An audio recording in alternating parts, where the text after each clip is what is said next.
All right, let's get started, folks. Yeah. We'll be on the record. State of Idaho versus Brad Compher, CR 2014-12727.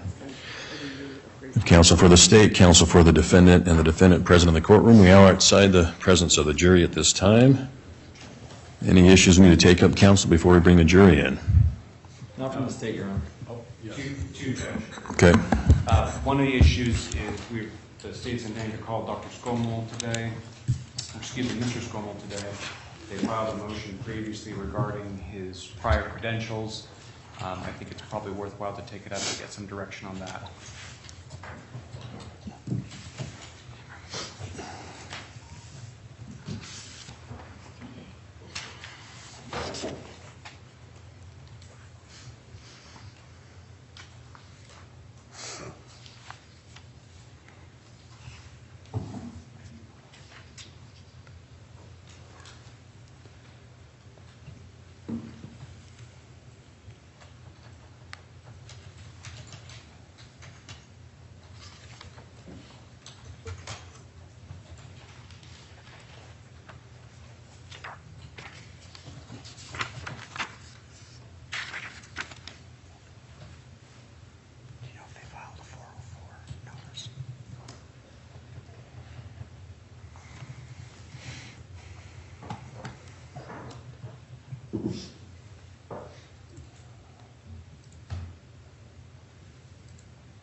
Well, I've already decided that issue, Mr. Fry, haven't I? I'm looking at the court's memorandum decision in order of March 27th of last year. We addressed that issue. So is there something new that you're raising at this time regarding Dr. Scoll? Judge, I'm not asking the court to exclude his testimony based on what's been made on the record, but I do think it's worthwhile to be able to impeach him as to the weight of his testimony. I'm not interested in getting into specifics regarding what happened, just simply the fact that he's surrendered his medical license.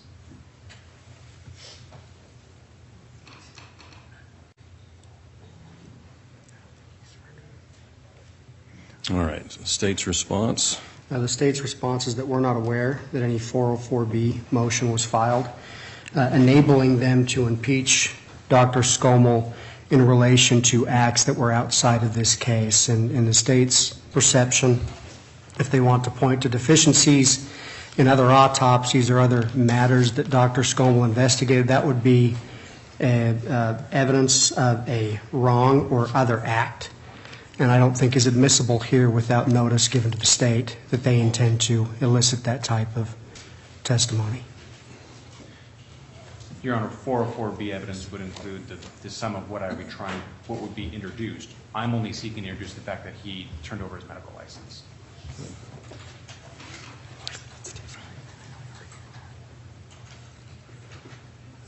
That's right. Okay, well, and to be clear, the issue was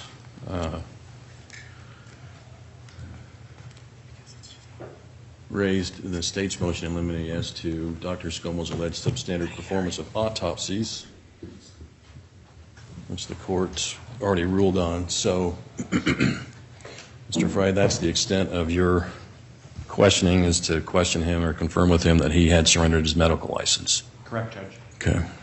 And we just don't think that's relevant under 401, 402, or 403. Well, I guess let me ask this, Mr. Fry. Is that just all you're going to ask him? You're going to ask him why he surrendered it? My intent, Judge, is to ask him whether he surrendered his license and whether that was because of investigations regarding his work, and leave it at that. Okay, well, hang on, please. That last question, no. I've already ruled on that issue. So if I'll let you ask him or confirm with him that he surrendered his medical license, but that's it. Okay. All right.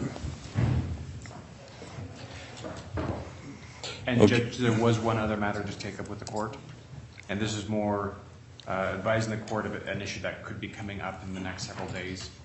There is a lab report that was prepared by Dr. Cushman.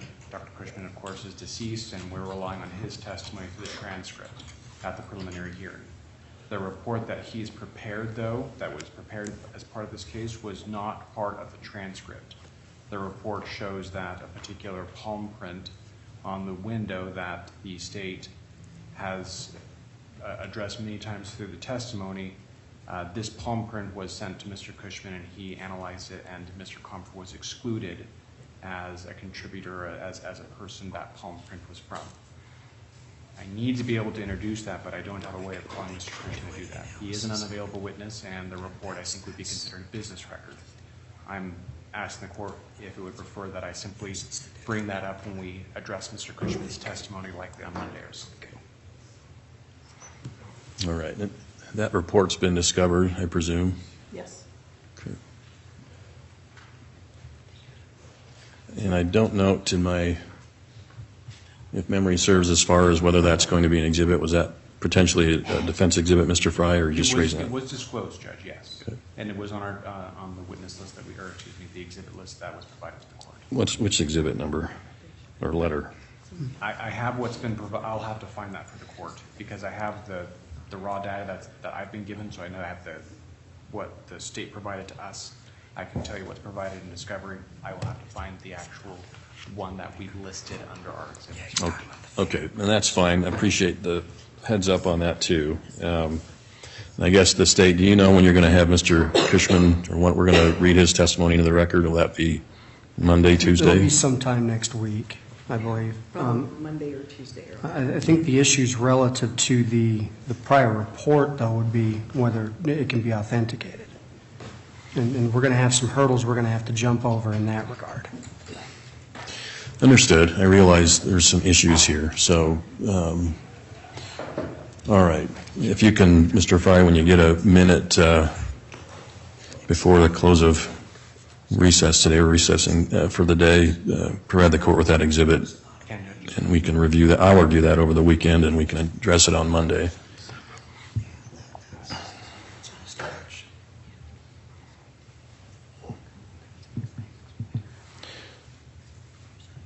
All right. Any other matters, counsel? I have nothing else, Judge. No, Your Honor. All right. Mr. Reiner, bring the jury in, please.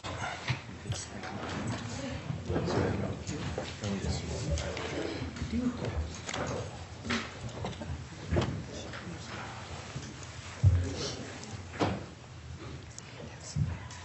they should have done if they wanted to go down that road is they needed to go get that fingerprint next, and they needed to have it, but they had work. It's like saying it's not the fingerprints. It's Mr. Cushman. It's not the DNA. It's the fingerprints.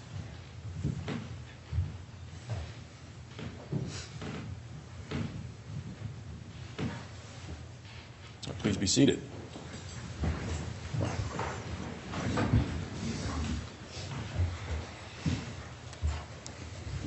All right, good morning. All members of the jury have returned from the evening recess and are seated in the jury box. Will the counsel stipulate to waive roll call of the jury? Yes, Your Honor. Yes. Thank you. All right. State's next witness. Thank you, Your Honor. The state calls Kim Quick.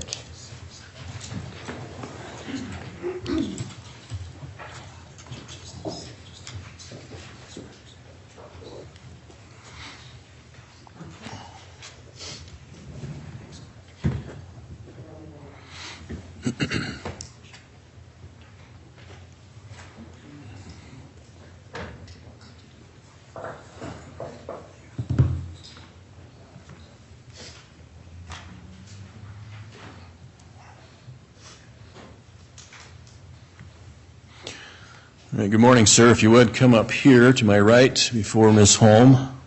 Raise your right hand to be sworn. Do you solemnly swear that the testimony you are about to give shall be the truth, the whole truth, and nothing but the truth, so help you God? Yes. Thank you, sir. Have a seat in the witness box.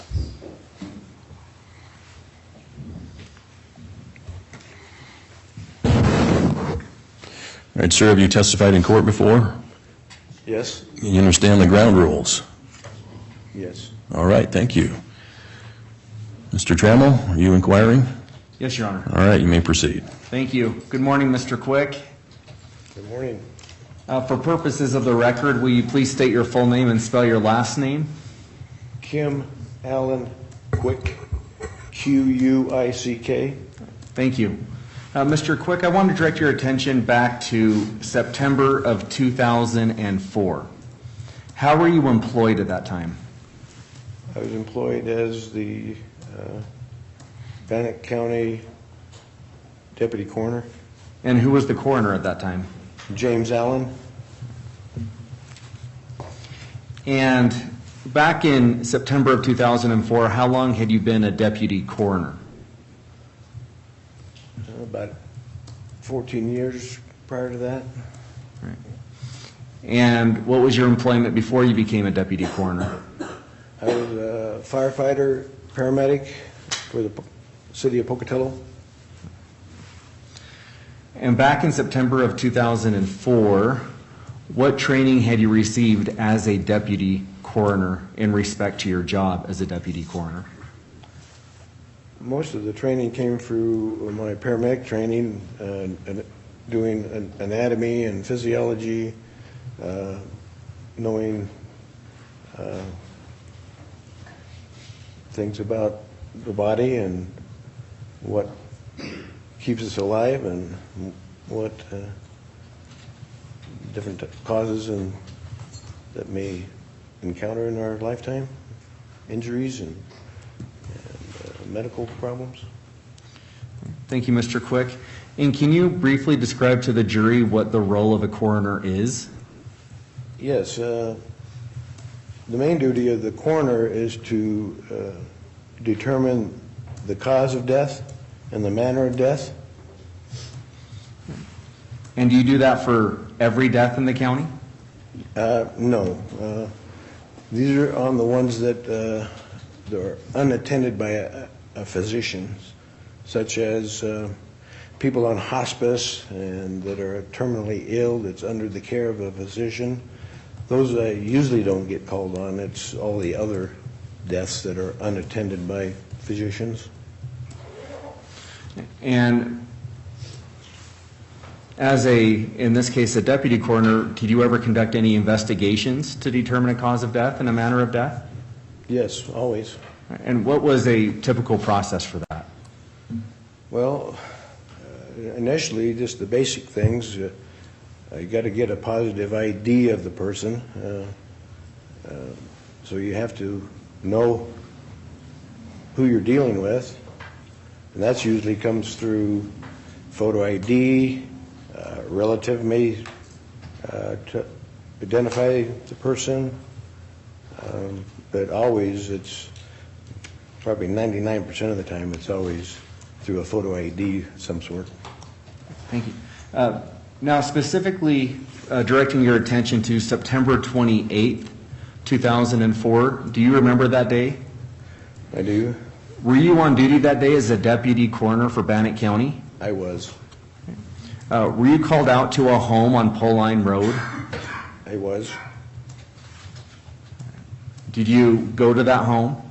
I did. Do you remember the specific address? 3900 block. I can't probably remember the last two digits, but it's 37, 39 right in there.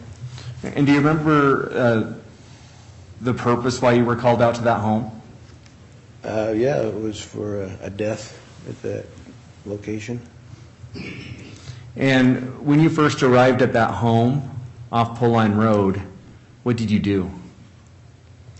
Well, I got there, and there were police officers from all different agencies there, the city, the county, the state police was even there, as I recall. I talked to Scott Marchian, which was, I think, the person that was the lead detective investigator there. I talked to him for a moment. Did you ever enter the home? I did. Did you enter by yourself or were you with someone? I was with a group of police officers, and there could have been a police tech that would take photographs, but not always. The police officer sometimes takes photos in lieu of a tech that may or may not be on the scene. So it was a group of us, a small group, 3 or 4 people entered the house. Right. And do you remember if this was in the morning or in the afternoon or the evening? It was in the afternoon. When you entered the house, what were you wearing? On high-profile cases like this, we would suit up in Tyvek clothing, coveralls, hoods, gloves, booties. And did you do that in this case? Yes.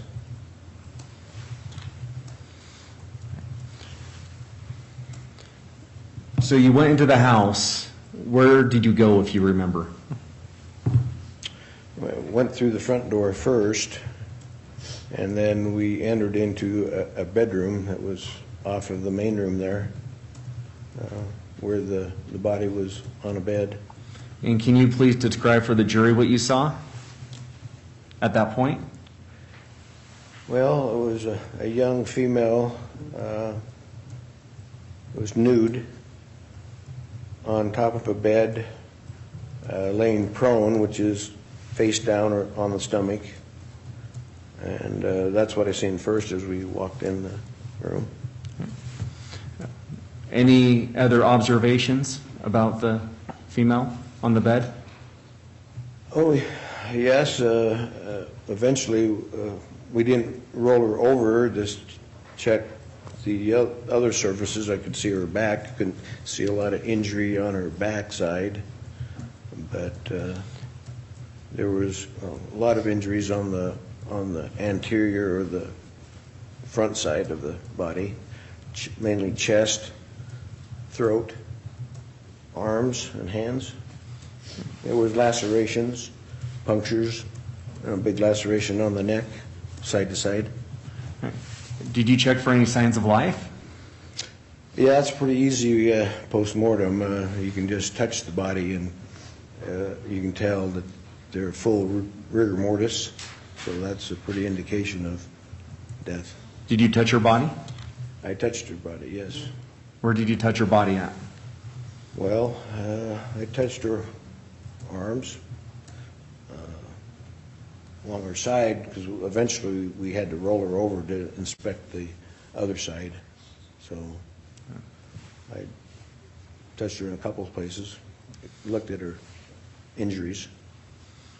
And you testified earlier that you were, you had, like Tyvek, is that what you said? And did you have gloves on at this time? Yes, I did. Okay. All right. What else did you do when you were in there? Just looked at the scene in general, looking at blood spatter that was on the floor, on the bedding, walls, and there was it was my opinion that there was quite a struggle there. Objection, Judge, speculation, move to strike. Mr. Trammell? Your Honor, he was just describing what he saw and conducting his investigation as deputy coroner, stating an opinion.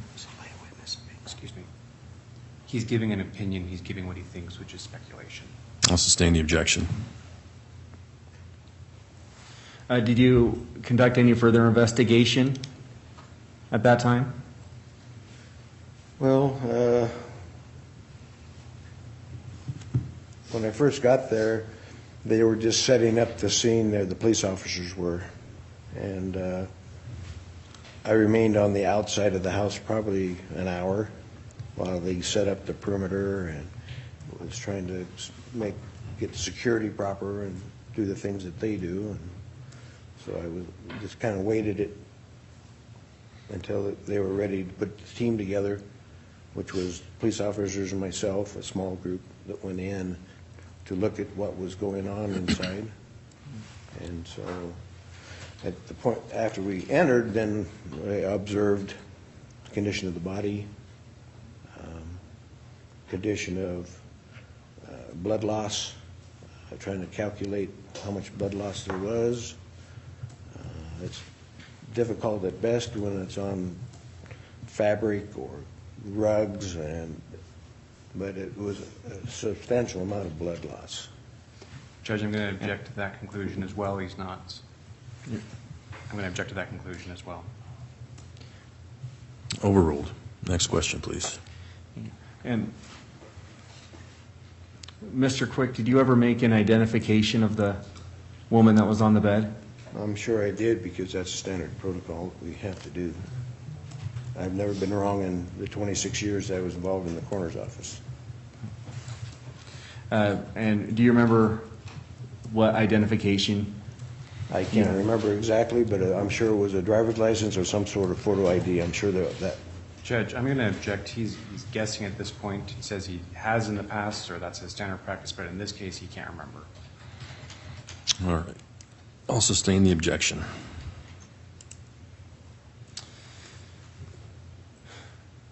Mr. Quick, if you can describe to the jury what determinations can a coroner make as to a cause of death? Are there certain categories? Well, there's a myriad. Judge, I'm going to object. It's irrelevant at this point. He's not been classified as an expert in this. His duties as a coroner is ministerial. He's not there to make a scientific finding. He's there to make as a civil servant to indicate whether or not somebody is deceased. He's not making any type of scientific finding or scientific fact at that point. So I'm going to object to him testifying to any cause of death or anything at this point. As far as, again, Mr. Fry, the determination as to cause of death or how it happened, is that the objection? That's accurate, Judge. He can testify to things that he saw. He can't testify to his conclusions, though, because he's not an expert right now. Mr. Trammell? Your Honor, I'm going to have to disagree with the defense. He's testifying that he was at that time a deputy coroner for Bannock County.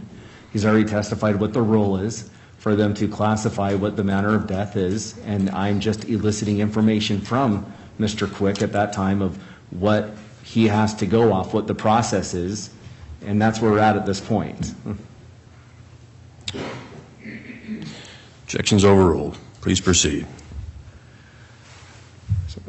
Mr. Quick, back in September of 2004, as a deputy coroner, if you were to classify a death, are there certain categories you have to pick from as a coroner? There are multiple types of causes, but the manner of death are limited, yes. There's 5 choices for manner of death. So just talking about the manner of death, what are the 5 choices? You have natural death. Judge, I'm going to object because I don't think any of this is relevant. Under 401, this simply is not relevant whether or not he's determined somebody's dead at this point. All right, overruled. Please answer the question.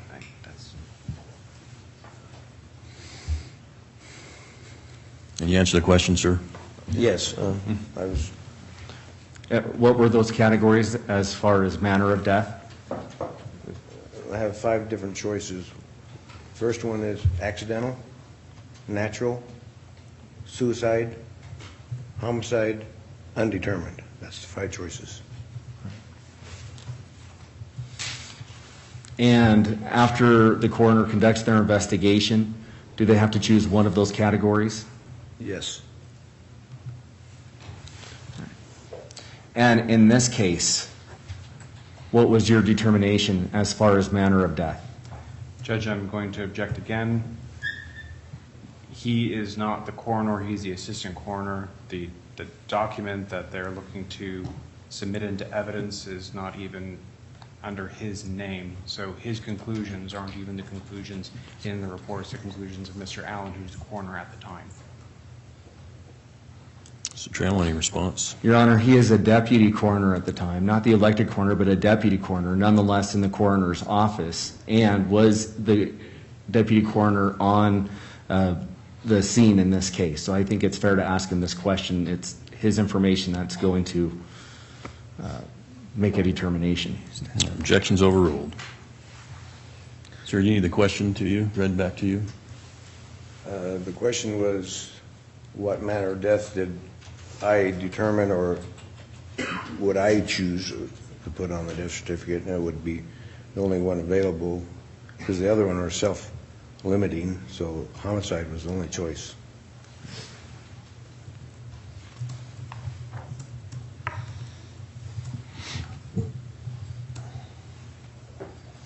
All right, and Mr. Quick, so Mr. Allen was the elected coroner at this time?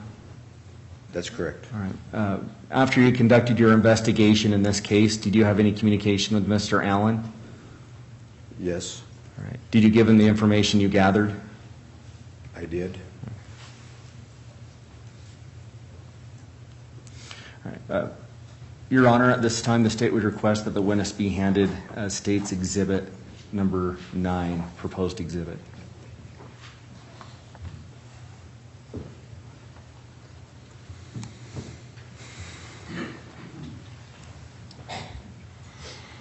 The witness has State's Exhibit 9.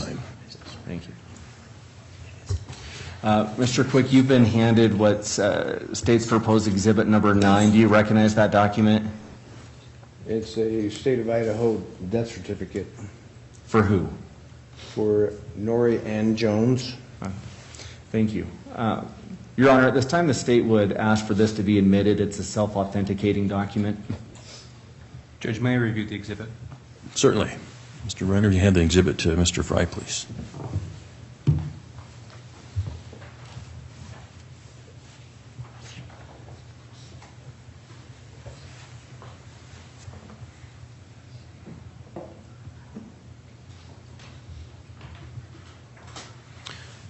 Judge, I believe it's a self-authenticating document. I don't think that we would need Mr. Quick here to even have that be admitted. I do think that it's not admissible under 401 because it comes to a legal conclusion, and it doesn't help us in any other way. So I would object based on 401, but I agree that it's self-authenticating. Any objections relevance then? Yes. All right. Objections noted. It's overruled. State's Exhibit 9 shall be admitted.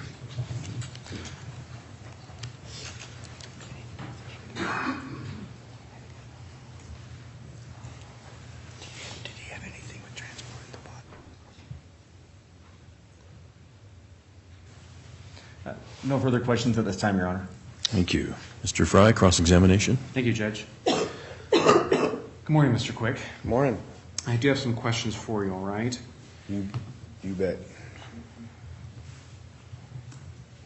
So let me ask a little bit about your findings as regards to the cause of death. So you went to the home that morning or that afternoon, correct? Yes. And you helped move it in. Excuse me. You went into the home and you viewed the body, right? Yes, I examined the body briefly. And you had assistance in turning the body over, correct? That's correct. How did that happen? How did that happen? Right. Well, a couple of the officers, myself, we were gowned and gloved, and we rolled the body from her prone position to her supine position onto her back. Did you roll her then onto the bed that she had been laying on? We did it, yes, we did just roll her on the bed initially, When you say initially, what do you mean? well, to examine the anterior aspect of her body. And what happened after, you said initially, so I assume that something happened after that. What happened after that? Well, we put her in a body bag. Okay, okay.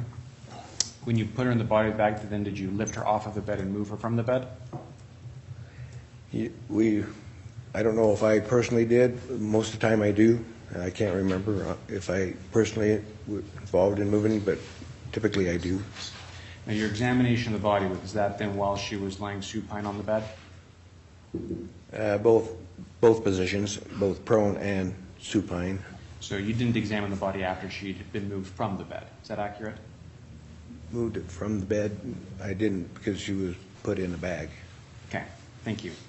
And you visually inspected her wounds, correct? Yes. So you didn't use any type of measuring tool or anything like that to determine length, depth, or width of those injuries? I could see length. I didn't measure with a device. Do you generally, as part of your duties as a deputy coroner? No. On cases like this, we wouldn't. It was a yes or no question. Okay. And you make conclusions based on that visual examination, correct? That and the other blood loss and different things in the room. Right, and your training experience at that point had been training experience as a emergency medical technician, correct? A paramedic. Right. Yeah. Are those different things? Well, they have basic, they have intermediate, they have advanced. I was advanced. Okay. It's fair to say that you weren't a doctor at that point, though, right? Not a doctor, no. Were you ever a doctorate? No, sir. Okay. But you didn't make any scientific notations or measurements, right? Just visual Just visual, okay. approximations. You never made a report in this case, correct? I took notes and I didn't make a report, no. I turned it over to the coroner. The notes, or did you call him on the phone and report? Excuse me, I didn't. The notes that you took, did you turn those over, or did you simply call him on the phone and make the report on the phone? I did a verbal over the phone. All right. From the time that you made your report to Mr. Allen, who was the coroner, do you know how long it took for the certificate to be completed? I couldn't tell you unless I'd seen the certificate and see a date on it. Well, let's do that again. Judge, could the witness be handed this, or that exhibit, please? Exhibit 9. Exhibit 9, please. It takes weeks to months. Hang on a minute, sir, please, so you have a question, okay? Would you look at the top corner of the exhibit, please, the top left-hand corner? This was filed on November 1st, 2004. Okay, thank you. We can get the exhibit back to the court. Thank you. So the certificate of death came out more than a month after you relayed your investigation to Mr. Allen, correct? Yes, apparently. Okay. And that report was made after the pathologist in the case made his specific findings, correct? Yes. And those specific findings were given to Mr. Allen after they were performed, right? Correct. So the findings in the death certificate are based on the pathologist's findings as well as what you may have relayed to Mr. Allen, correct? Yes, and other information gathered. Other information gathered, which other information gathered? Police reports and findings that they do, we have opportunity to do that, to peruse those and see what their findings are too. Is it uncommon for the deputy coroner not to make an official written report and provide it to law enforcement? Say that again? Is it uncommon for you not to make a report? Is it uncommon? At that time, it was kind of the way they were kind of doing stuff. We changed our ways over the time. So do people make reports now? Oh, yes. Yeah. Every level gets do reporting now. Is that a way to keep integrity of the investigation? I think it's better, yes. It helps with your memory, certainly. Sure. You'd remember when you were first sitting down to write the report versus 20 years later when you're testifying in court. Is that accurate? That is a very accurate statement. Okay, thank you.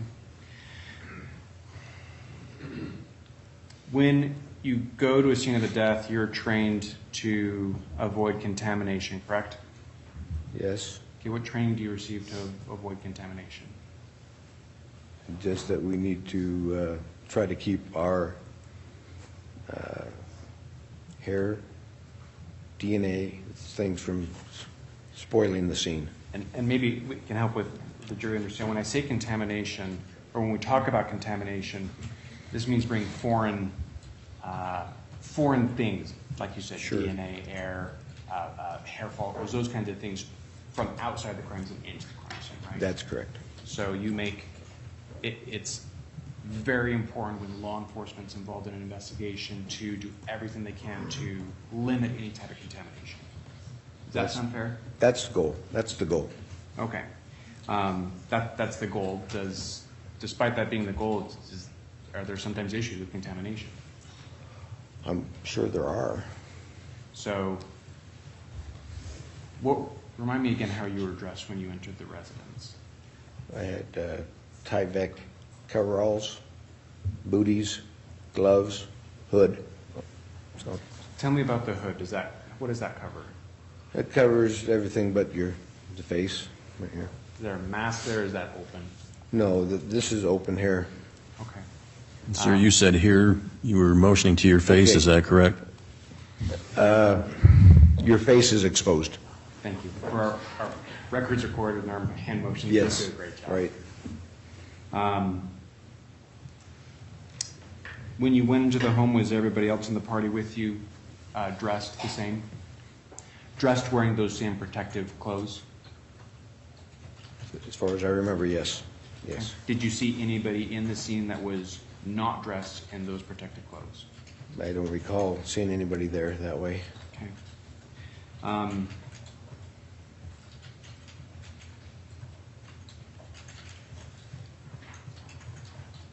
Examining and moving the body required touching the body, correct? Yes. So you're getting blood or those other types of things on your gloves at that time, right?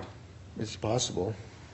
After you leave the residence, what do you do with the, at this point, contaminated clothing?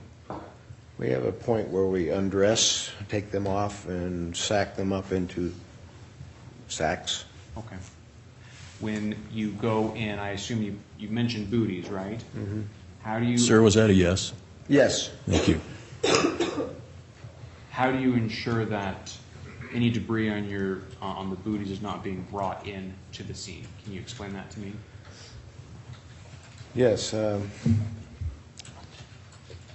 Obviously, weather conditions could change what gets transferred in. Wet days, things probably stick. As I recall, that day was a dry day. I don't think there's, we try not to disturb stuff as we go in, and we hope not to drag stuff in. So do you change at the door of the residence and step in from the door? Is that the common practice?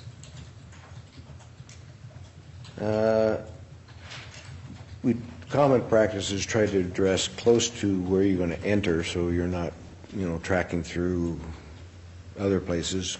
Doesn't help to put on booties outside and tramp through the outside before you get inside, right? Well, we try to not do what you just said. Yes. Does it happen? Probably, yeah. Okay. Did you do anything else specifically to avoid contamination? Well, yes, contaminating the scene, yes. Mm-hmm. not bringing other evidence in. What, aside from what you were wearing, did you do anything else to ensure that there was no other contamination to the scene?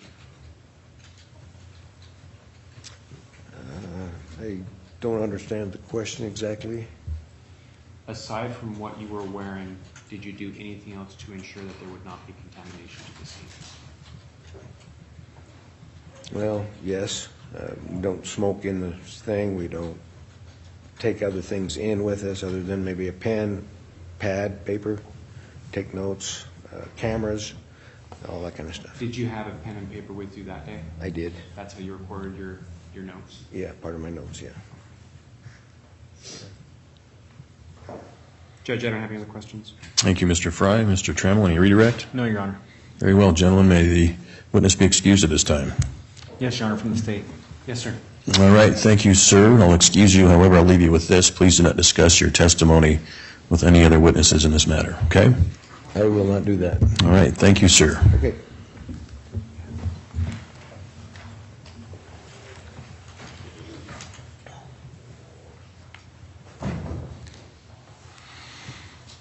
Next witness, Mr. Trammell. Yes, Your Honor, the state's going to call Steve Scoll, and I believe he's on his way up.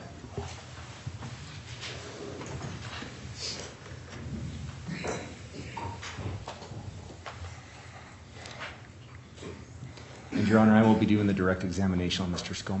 Thank you.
Morning, sir. If you would come forward here before Ms. Holm to my right, raise your right hand to be sworn.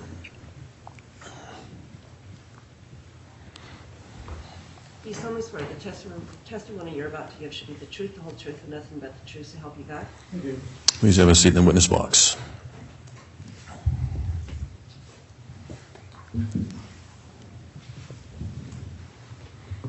Mr. Trammell, you may inquire. Thank you, Your Honor. Mr. Scoll, will you please state your full name for the record and spell your last name? Stephen Michael Scoll, S-K-O-U-M-A-L. Thank you. And is there a specific title or name you'd prefer me to call you when you're on the stand? Mr. Scoll. Mr. Scoll? Mr. Scoll, going back to September of 2004, how were you employed? I was the owner of Western Pathology Associates, and that's a private lab. And as part of that company, I performed forensic autopsies under authorization of the coroners in the state, as well as the medical director of the hospital. We had 22 employees, and that was my business. So back in September of 2004, you were a forensic pathologist? Correct. And where were you practicing at? At that time, Southeast Idaho, the various counties.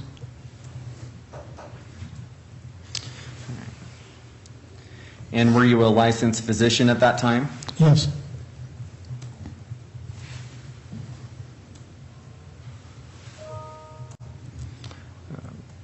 Are you still practicing today? No, I'm not. All right. Mr. Scoll, I want to go over your education specifically as it goes to forensic pathologist. Can you describe to the jury what education you received to become a forensic pathologist? Yes. First, I attended the University of Nebraska Medical Center for 4 years, graduated with a medical doctorate degree, and then went on to a pathology residency at Creighton University in Omaha for 4 years, and then and you get boarded, you take a board exam, and then I'm a practicing pathologist, and then I went on to Chapel Hill, North Carolina, at the University of North Carolina, and did a 1-year fellowship in psychology. But then after that, at the same place, at the medical examiner's office in North Carolina, I did a 1-year full-time forensic fellowship in an office that we did about 1,400 cases, autopsies, forensic autopsies throughout the state. Had 4 other full-time forensic pathologists, and I completed that, and then came to Idaho to acquire Western Pathology Associates. Okay. Thank you, Mr. Scoll. Did you have any training over the course of your education in identifying defensive wounds during autopsies? I did. What training was that? In the actual performance of during the fellowship, we did multiple, pretty much all homicides and involving defensive wounds.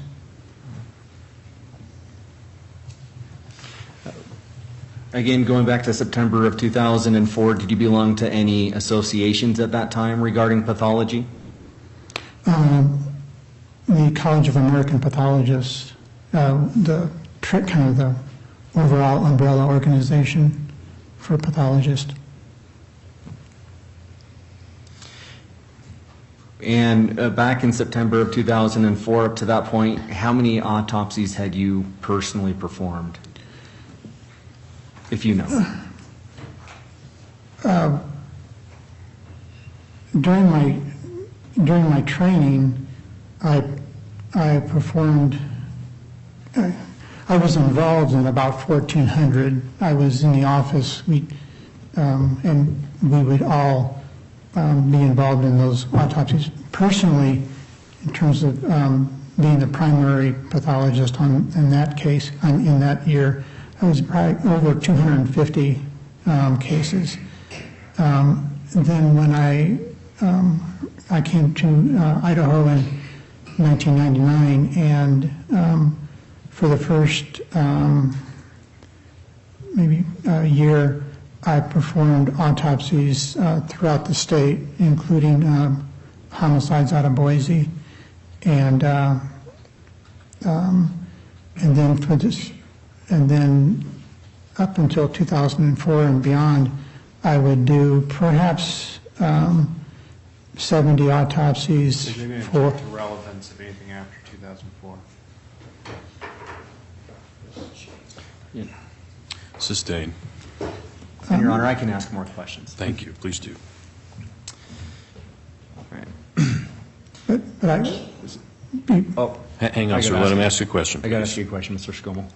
what's that? I have to ask you a question before Oh, okay. you can answer anything. So back in September of 2004, did you specialize in a particular field, Mr. Scoll?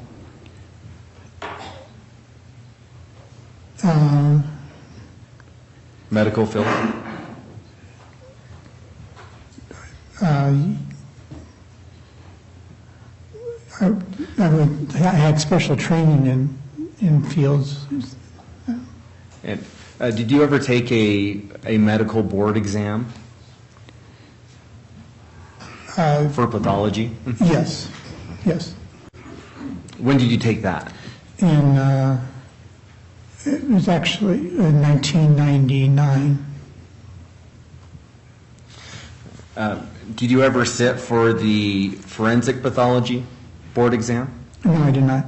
How come?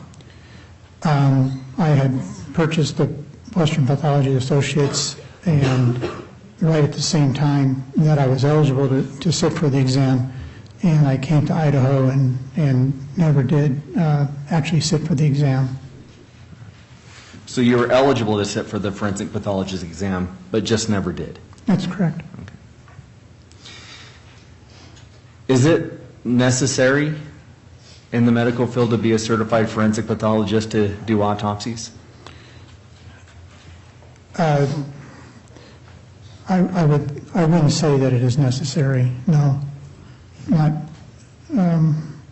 after completing the fellowship, the one-year fellowship. I don't think it was necessary to speak.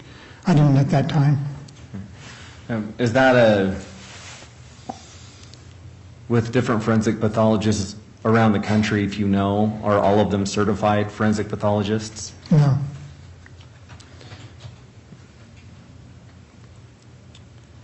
Would you say it's common or less common to not be a certified forensic pathologist? I would say it's historically not common to be boarded in forensic pathology in performing them. And you may have hit on this briefly, but if you can describe for the jury, what was your training specifically in forensic pathology?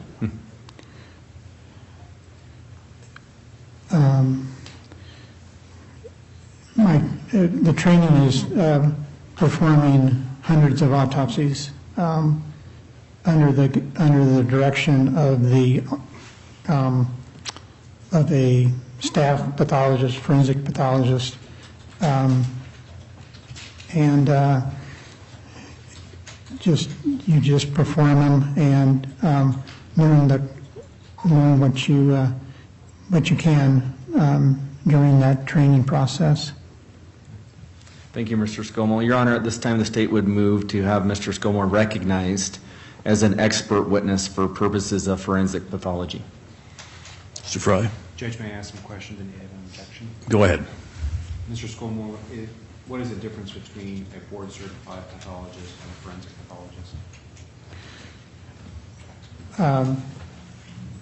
All boarded forensic pathologists are also boarded pathologists. So you take your boards in anatomic and clinical pathology, for which I did, pass them, and then you can then go on to do a fellowship, additional training in forensic pathology. So let me ask you, to practice pathology, you need to be board-certified. Is that accurate?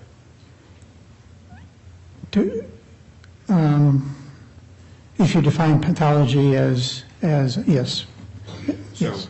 a regular just MD couldn't just go out and hang their shingle out and say that they're a pathologist. They'd have to be a board-certified pathologist, correct? Oh, I see. Yes, that's correct. Okay. And as far as a forensic, board-certified forensic pathologist, you only did the fellowship. Is that accurate? That's correct. Okay. So is there a body then a national body that governs forensic pathology?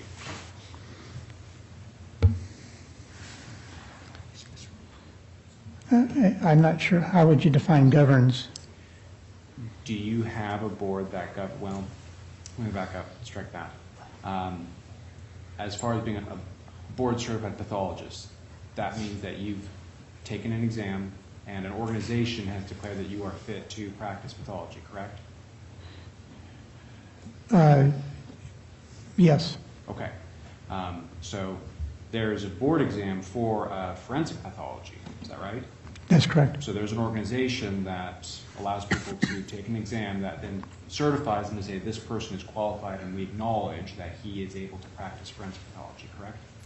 Correct. Okay. So there is then an organization that governs essentially the practice of forensic pathology, right? There's an organization that administers administers an exam, a national exam for for forensic pathology. And the reason why you want to be certified is to be able to say, I meet these minimum qualifications to practice in this field, correct? Yes, And you never took that board exam though, right? I never did. You simply relied on the one-year fellowship where you did, I believe it was 250 autopsies, right? That's correct. Judge, I'm going to object to him being a forensic pathologist. I don't have a problem with him being a pathologist. I think there's a difference. Mr. Trammell, any response? Your Honor, I believe he can be an expert as a forensic pathologist. He testified that it's uncommon for there to be certified forensic pathologists. He's testified he's a certified pathologist and that he has experience in performing autopsies. And going to the Idaho Rules of Evidence, I think he can be expert to help the trier in fact make determinations. All right, thank you. Objections noted, it's overruled. State's request is granted.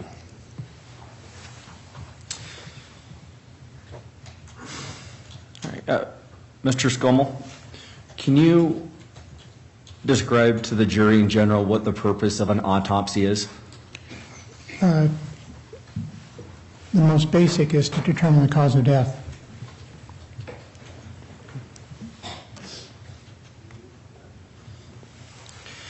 And in your training, was there a general process of performing an autopsy? Yes. And what was that process? We first start with an external exam and look at various components which we detail in the report. Everything from the clothing that was, if there was clothing, the external appearance, any external injuries that are noted, and then perform an internal exam where we do we examine all the major organs, and then also examine the brain as well, and then document it in a report that is a medical legal type of report that is able to be used in court. Thank you, Mr. Scoll. I want to direct your attention to September 30th, 2004. On that day, did you perform an autopsy on a Nori Jones? I did. And do you remember that autopsy? I do. Where was the autopsy performed at? At the Bannock County Hospital morgue. And so the process you just described to the jury, was that general process followed during Nori Jones's autopsy? It was. And Mr. Scoll, when you performed the autopsy, who was with you? I had a autopsy assistant, we call him a diener, that I trained, as well as numerous law enforcement people were present, and as detailed in the report.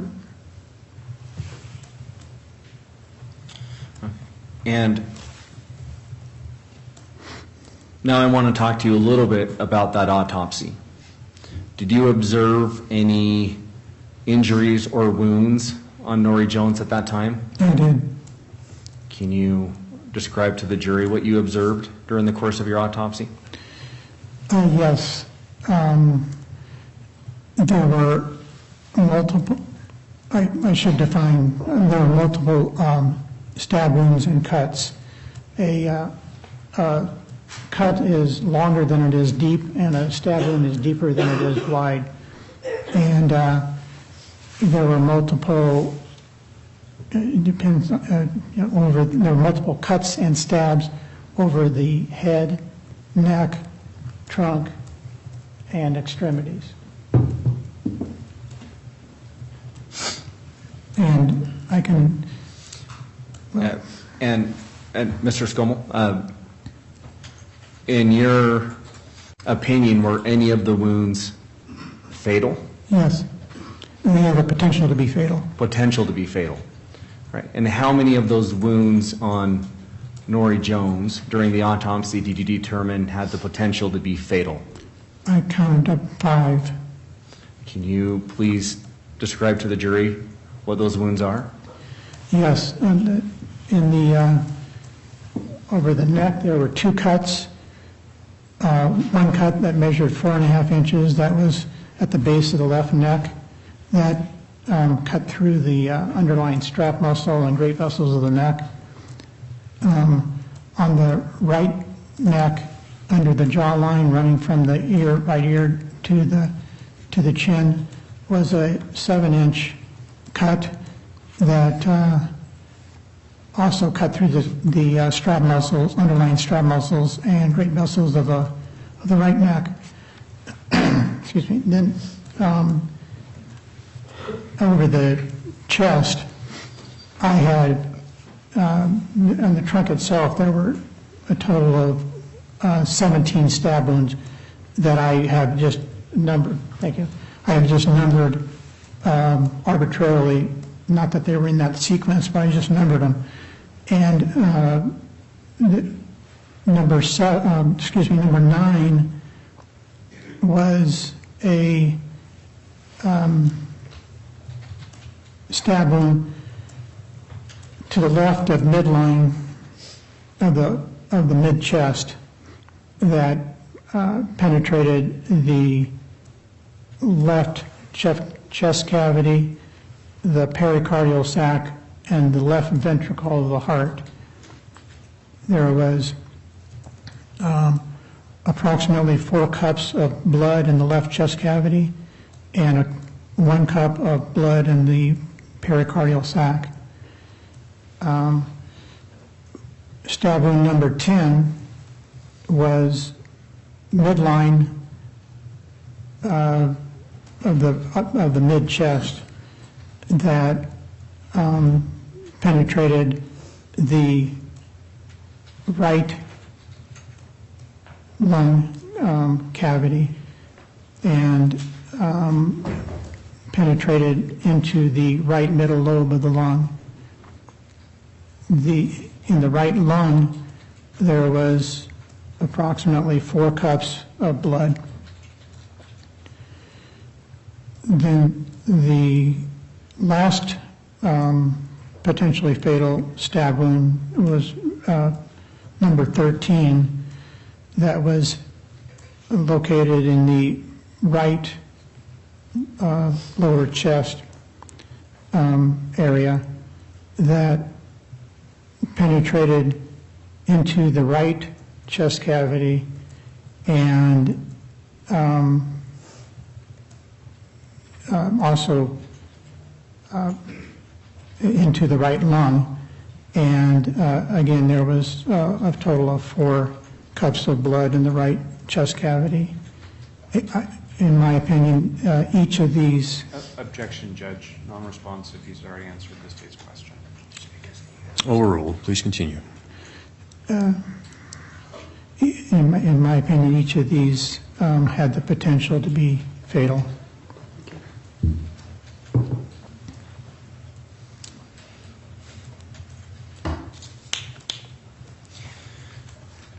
And Mr. Scoll, I believe you testified those were not the only injuries Norrie Jones had on her that you observed.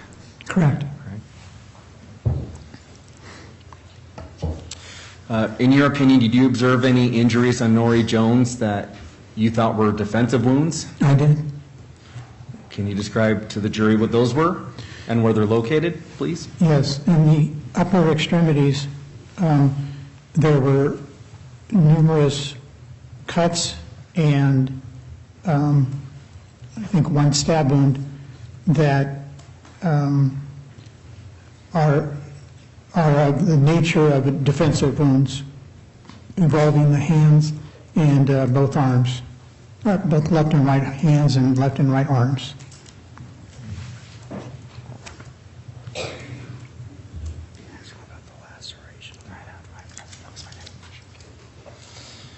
Mr. Scommel, did you see an injury on her left hand, a laceration? Yes. Okay.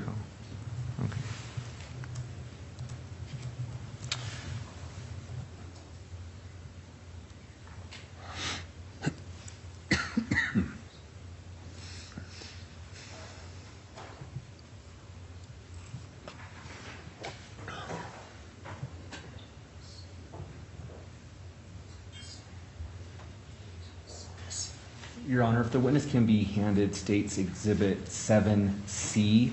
Yes.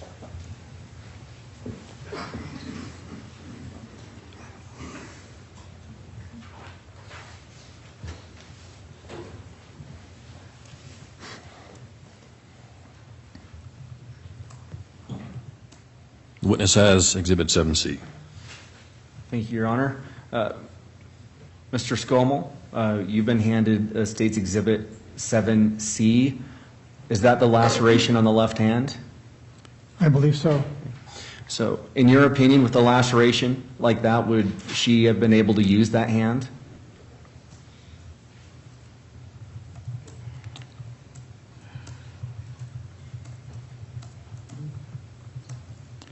I'm not sure I'm qualified to say. I would think it would be difficult, but I'm not sure I'm able to say. All right, thank you.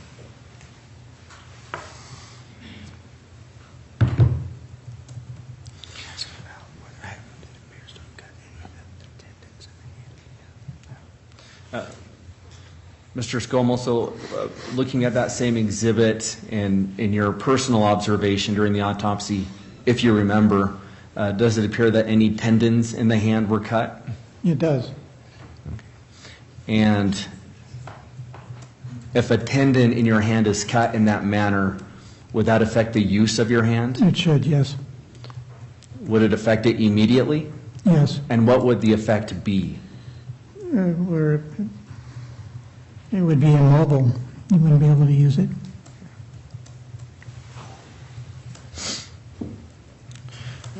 So, Mr. Scoll, during the autopsy, were Norrie Jones's fingernails clipped? There were. Do you know who clipped her fingernails? It was under my supervision. With the law enforcement present, we would jointly clip the nails and then put them in, identify them as left and right hand. And so it was performed during the autopsy by law enforcement and with my supervision. Did you observe her fingernails get clipped? Yes. And I think you were testifying they were put in different places depending on the hand. Yes. Did you observe that happen? Yes, I directed it. Okay. And where were they placed? I believe it was the left. They were placed into a bag or a container indicating left and right.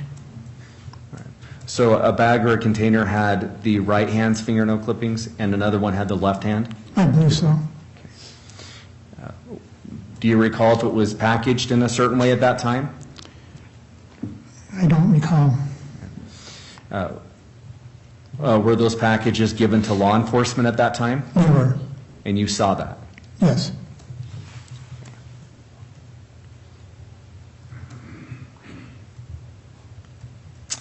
Mr. Scoll, during the course of Norrie Jones's autopsy, did you perform a sex assault kit? I did. Can you describe to the jury what a sex assault kit is and what the purpose of it is for? Basically, it's to assess a sexual assault. We have a swab a vaginal swab that is, performed and then put into a separate identified bag as just that, a vaginal swab, and then one rectal swab as well. And then again, they're performed and then put into identified bags. And Mr. Scoll, you said a buccal swab? a buccal, I'm sorry. What type of swab? There were two for the sexual assault, a vaginal and then a rectal swabs. And did you do that in this case? I did. Did you swab the mouth as well? Yes. Why did you do that? It's part of the sexual assault kit. Did you do anything else as part of the sexual assault kit involving the pubic hair? Objection leading. Overruled. Please answer the question. I believe we would sample pubic hairs and comb pubic hairs into a bag. And you did that in this case? Yes, I did.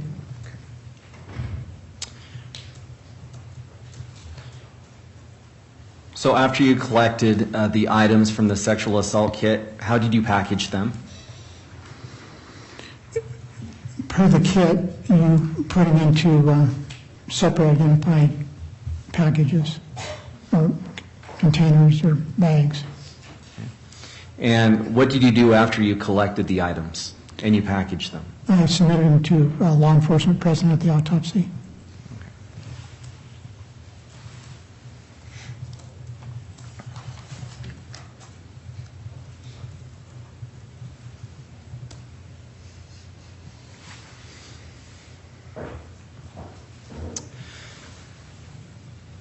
Do you recall if there was any damage or injury to the vagina during this autopsy?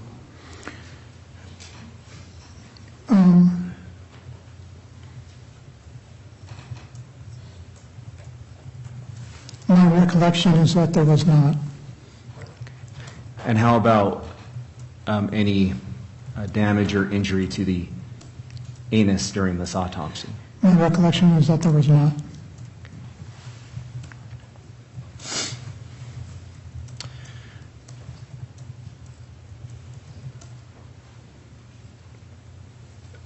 Based on your experience and training, is it possible that there could be non-consensual contact and there not be damage to those areas? Yes. Objection foundation.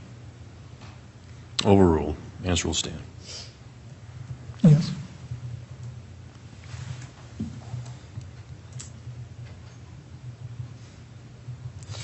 Mr. Scoll, after you completed the autopsy, did you write a report? I did.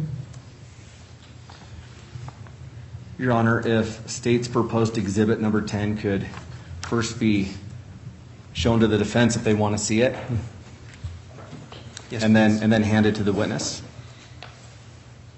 Just want to make sure I don't miss you this time.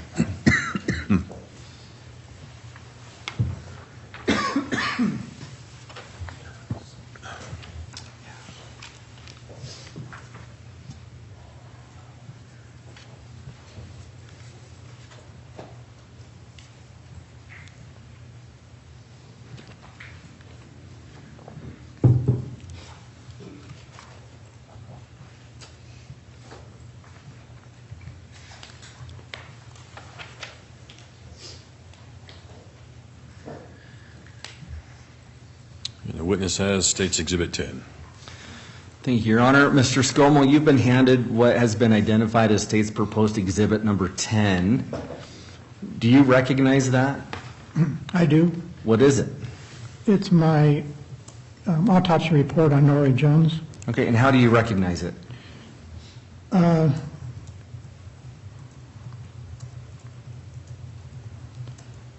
have, it's on Western Pathology Associates form for our autopsies.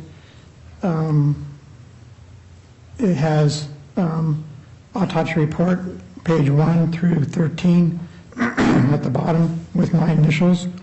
And then it's electronically signed and dated with my signature. And Mr. Scoll, if you want, feel free to flip through those pages, but I'm going to ask you, does that look like a true and accurate copy, to the best of your knowledge, of the report you wrote on Norrie Jones's autopsy at that time?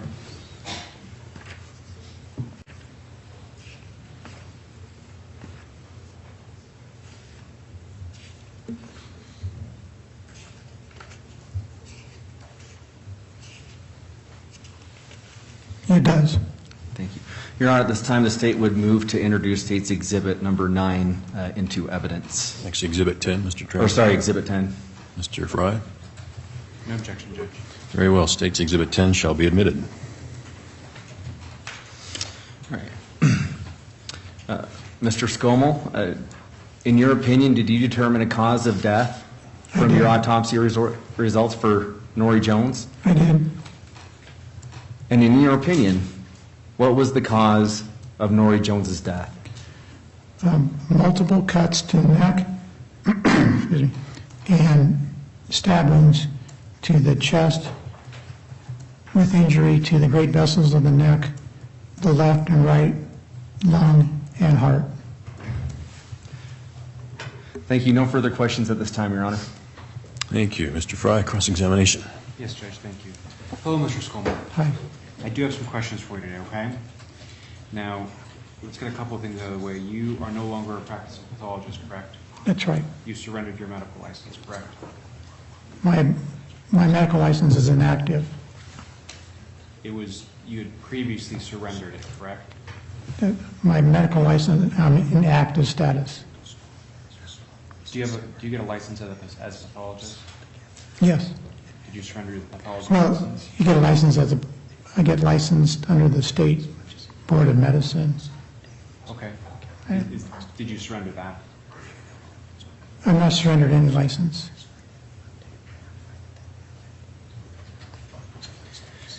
You no longer provide any type of medical...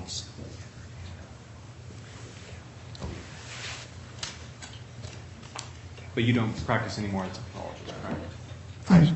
I sold my practice 12 years ago, and I went inactive. So that's a yes or no question. You don't practice pathology anymore, correct? Correct. Okay, thank you. Let's talk about the report that you prepared here. You've mentioned in your testimony report about defensive wounds, correct? Yes.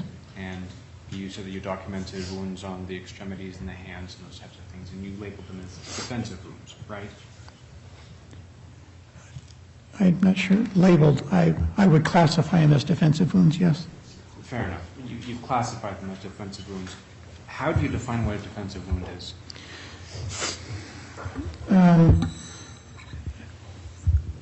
The cuts and defensive wounds generally involving a knife attack, and you try to defend yourself from the knife, and you get cut on the hands and the arms. So any injury located on the extremities is considered a defensive wound? I wouldn't say any injury, but cuts, characteristic of what I saw at the autopsy. Is there a scientific method or process to determine whether a wound is defensive or otherwise? No, there's not. So you determining whether or classifying something as defensive is simply based off of your opinion, correct? Based on my training and experience, yes. Okay. And the training and experience at that point had been the 250 autopsies you performed during your residency, is that right? During my fellowship, as well as I performed from 99 until 2004, I performed. When you perform those autopsies, again, you're relying on other people telling you that they think that those are defensive wounds in your training, right? My training and experience, yes. So what I'm wondering is what process you go through to decide whether or not something is a defensive wound or not. That's it. Looking at it and saying, looks defensive. Based on doing a number of them, yes. So once you've done enough of them, at that point you can then say, that one looks defensive, that one doesn't look defensive. Yes. Does that sound right to you? Yes. Okay. But there's no process that's recognized by certified forensic pathologists to say what a defensive wound is. Usually, like we have textbooks that show pictures of characteristic defensive wounds. Is that what you mean? No, that's helpful, sure. So in your training experience, there's textbooks that show you what a defensive wound looks like? Yes. And so you base what you see based on your reading of those textbooks? Part of it, yes. Does that sound fair? Yes. Okay. So do you assume that any wound on a person's arm or hand is defensive? No, I wouldn't assume that, no. Can you have defensive wounds on something other than your extremities, like your head or your torso? I wouldn't characterize them as such. Why not?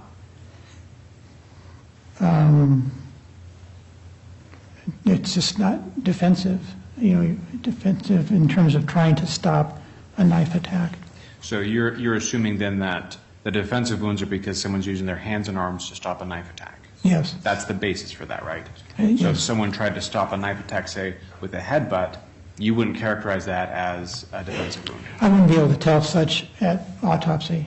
Okay. But you can tell if they tried to stop a knife with their hand? I would characterize it as such, yes. Okay. You've talked about the fatal wounds that you categorized in this. And you've mentioned numbers. Actually, let's talk. You mentioned numbers, and you have those numbers listed in your report, right? Correct. When I say numbers, I mean the wounds are each given a number, correct? Yes. So the stab wounds have a number, and the cut wounds have a number, right? The cut numbers not so much, but yes, the stab wounds do. The stab wounds are not in any particular order, Correct. right? That's right. It's as you observed them and as you documented them, correct? That's right. You don't have a way of establishing how any of the injuries were received? I do not. Okay. And you don't have a way of establishing when any of the fatal injuries were received? Is that accurate? Not the sequence. Okay. Okay. Did all the injuries appear to be contemporaneous? I would notice if there wasn't, yes, Okay. You didn't observe or document any older injuries? correct. Okay. Now, maybe this is beyond the scope of what you do as a pathologist. You performed the autopsy on September 30th, correct? Yes, You were aware that the death occurred between September 27th and September 28th, correct? I wouldn't put it that way. So I say, I guess not correct. I don't document time and death that way.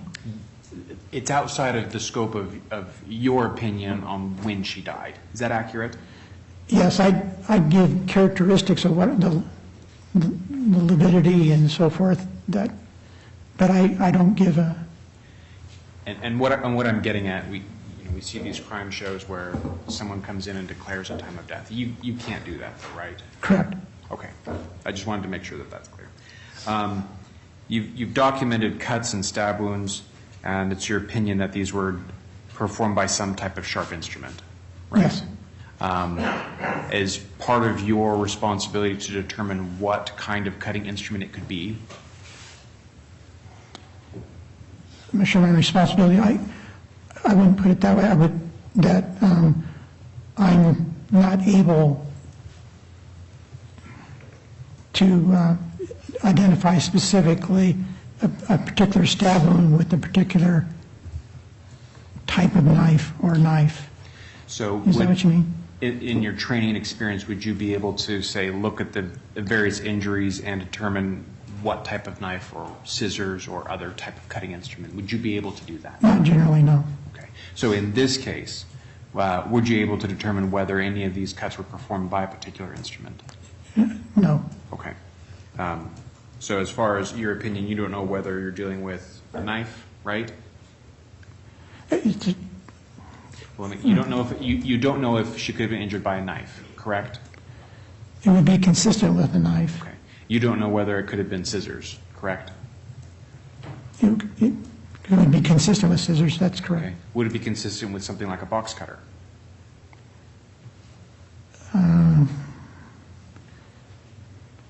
I wouldn't say that it would be.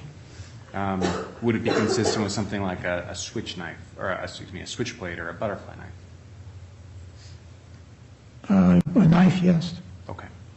But as far as ruling any of those out, you're not able to do that.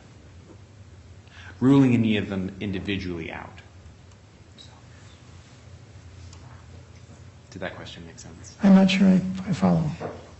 You can't rule out what kind of sharp implement it was, correct? That's correct. Okay. All right. Let's talk about some contamination. In your training, are you trained to minimize or limit any contamination Yes, in your process? yes. What do you do to limit or minimize that? Mostly properly collect and identify whatever the object is or specimen is into a separate container. Well, let me go through a series of questions. So you wear a certain outfit when you're doing the autopsy, correct? Yes, Okay. That includes booties, yes, protective foot gear, right? Yes. Some type of protective suit that you wear, Yes. right? Protective gloves, correct? Yes. Do you wear any type of a headdress or a head mask or something like that? I do. I assume a head Yeah, net. yeah. Do you wear a mask as well while you're doing this? I do. Okay. You've mentioned that there was law enforcement and an assistant when you did this examination, correct? Correct. Were they all dressed similar to how you were dressed at that time? I don't believe all of them were. Okay. So you wear those clothes specifically to prevent any type of contamination, is that right? The people that were there generally don't touch the bodies, or they're in they're in the room, but they don't touch the bodies. Are they? They're close enough to the body to take pictures, correct? Yes, And something could happen, the hair follicles falling out or something like that, that could then contaminate the specimen, correct? Contaminate the body, correct? the body, it could. Okay. So in this case, when you came into the room for the autopsy, was she already present in the room when you were there, or when you arrived? Yes, Okay. And when when you arrived in the room, was she already, I assume that she was taken there in a body bag, is that accurate? that's correct. Okay. When you arrived, was the body bag already removed? Oh, no. Okay. It was, I opened, it was a sealed body bag that I unsealed Placed on a table? and placed on a table. All right. And you unsealed the body bag? Yes, Okay. Was there anything of note when you unsealed the body bag? not that I recall. Okay. Do you remove the body bag entirely and have her lay on the table in front of you, or do you do your work while the body bag is still on the table? Take the body bag off the table. Because Easier to work with? and it's, we have a table that we then rinse off and so forth and put the body back into a body bag. Okay.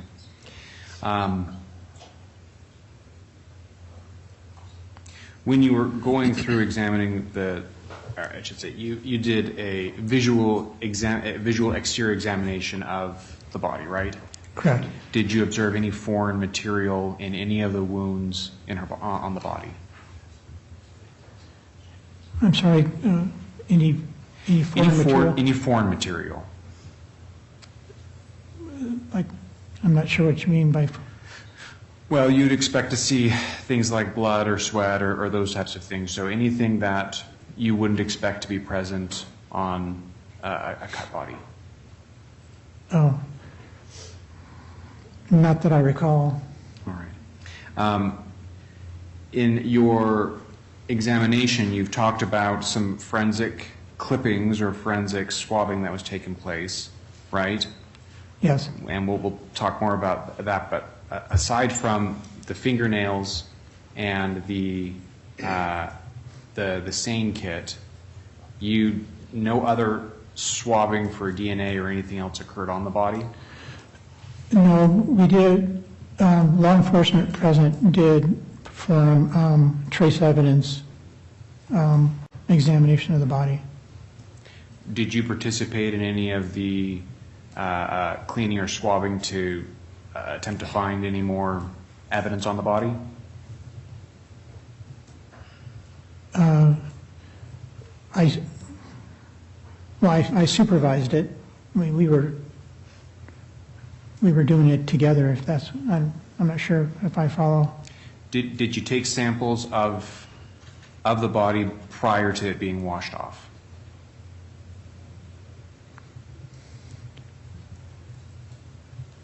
But all the samples were taken before it was washed off. Okay.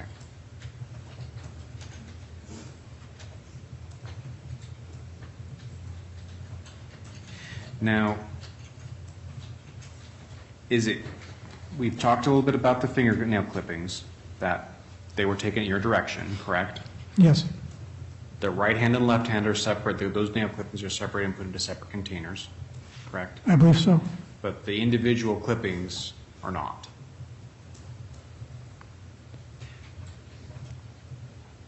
You mean for each finger? Correct. So you take the right hand, you'll clip each fingernail on the right hand, is that right? That's correct. And they're not stored in separate individual bags, right? I don't believe we did. No. They're all stored then in one bag. For that hand, yes. Does that sound accurate? It does. Okay. So if there's material in any of those fingernails, it's going to get jostled around along with all the other fingernails in that bag. Does that sound fair? It does. Okay. So if there's something on, say, one fingernail, in the process of transporting, it could transfer and be on another fingernail from that bag. Does that sound fair? Yes, That could happen? yes. Okay. So as far as specific things on specific fingernails, because they've been transported and held that way, it's not scientifically, well, it's possible that it could be on any of those fingernails rather than on just one specific one. Am I making sense? Yes, from that hand. For that hand, right. Okay, thank you. You only do a visual examination of the body, right? Well, you don't do a microscopic examination of the body, is I that do. correct? Well, of the organs. Of the organs, but not of the exterior of the body. Oh, no. So are there some cells that you can microscopically examine and identify to be different than other cells? No. All cells are going to look the same under the microscope. Well, from that organ. Is that what you mean? No. Well, blood cells and sperm cells look different under a microscope, correct? Yes. Okay. But you don't go through the exterior of the body with a microscope to try to identify the difference between any I of see. those cells? No, I do not. Okay.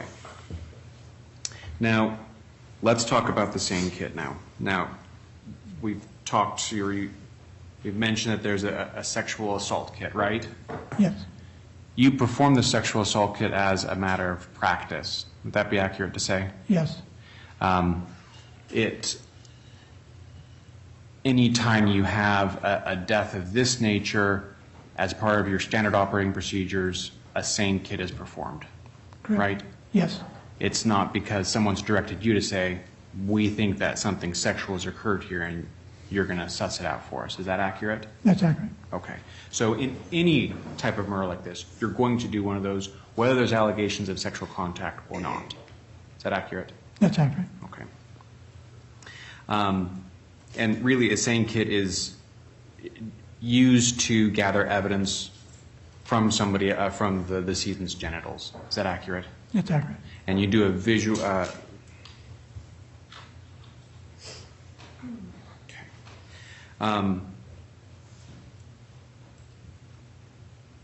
We keep saying swabs, and I want to make sure that we all understand what swabs mean and are. So the state said, did you take swabs? We've talked about you taking swabs. Can you explain to me the process of what that would be? If you were teaching a med student how to do a swab, to do a lab test, can you explain that to me? The swab is usually in a plastic, you take the swab out of its container, and it's like an applicator with the swab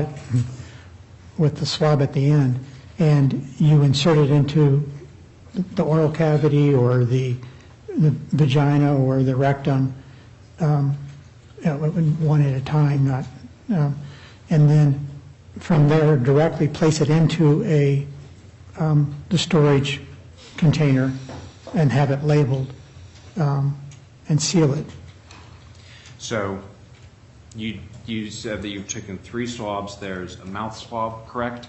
So the same Yeah. process. You'll remove the swab that looks something like a Q-tip, Yes. a long Q-tip, Yes, and rub the inside of the decedent's mouth and immediately put it in a bag, correct? that's correct. And from there, you'll move on and take another swab, take it out of the packaging, correct? Correct. Put it in the inner cavity of the vagina, put that in, and then put that into a separate bag, correct? Correct. And do the same thing with the rectum, or the anus, is that right? That's correct. Okay. Do you change gloves at all in between touching any of those other swabs? No, I do not. Okay. So it's the same pair of gloves that you're using each time you're taking a swab? Yes. Right? Okay. I've already mentioned you've done a visual examination. In the visual examination of the vagina, did you observe any bruising? I did not. In the visual examination of the anus, did you observe any bruising? I did not. Did you observe any contusions? I did not. Did you observe any tearing of the vagina? I did not. Did you observe any tearing of the anus? I did not. So if there's recent sexual contact, you may expect there to be semen or seminal fluid around where there would be sexual contact, correct? Yes. Okay. In your physical examination or visual examination, did you observe anything that appeared to be of those substances? No. So nothing in your visual examination indicated that there was sexual content, correct? Correct. All right. And there was nothing in the anus or the rectum that indicated that there had been sexual contact, correct? From my visual experience, Right. visually, no. Right, that's my question. And there was nothing in your visual examination of the vagina or the body cavity that indicated there was sexual contact, correct? Correct. So based on your physical examination of the body, you cannot say that she was raped, correct? Correct. You can't even say whether there was sexual contact, correct? Correct. No other questions, Judge? Thank you, Mr. Fry. Mr. Trammell, any redirect? Judge, I apologize. I did have one other question. Proceed. When you, as part of the SANE kit, you comb through the decedent's pubic hair, correct? Correct. Did you collect any pubic hairs in that?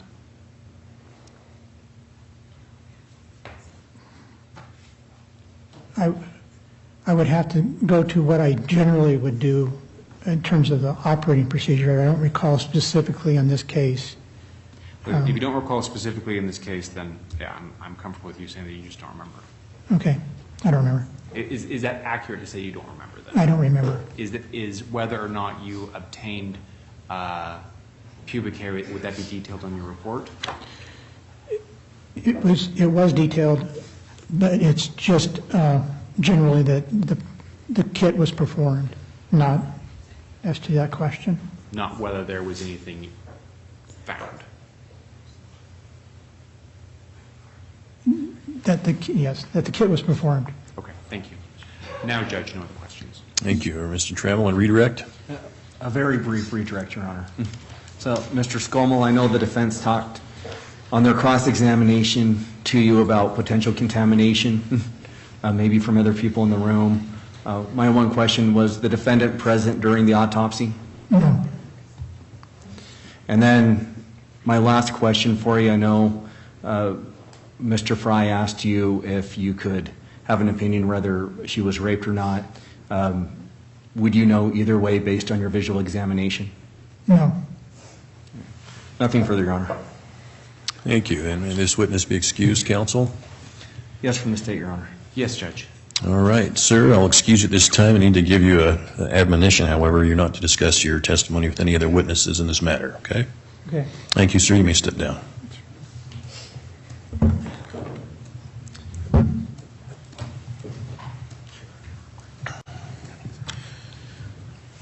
All right, folks, I want to go ahead and take our mid-morning break at this time. Again, I instruct the jury not to discuss this case amongst yourselves nor with anybody else. nor to form an opinion as to the merits of the case until after it has been submitted to you for your determination. Take a 15-minute recess. All rise.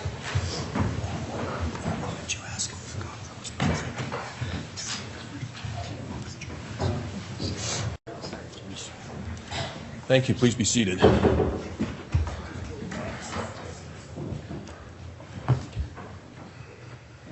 All right, we are still outside the presence of the jury on the record.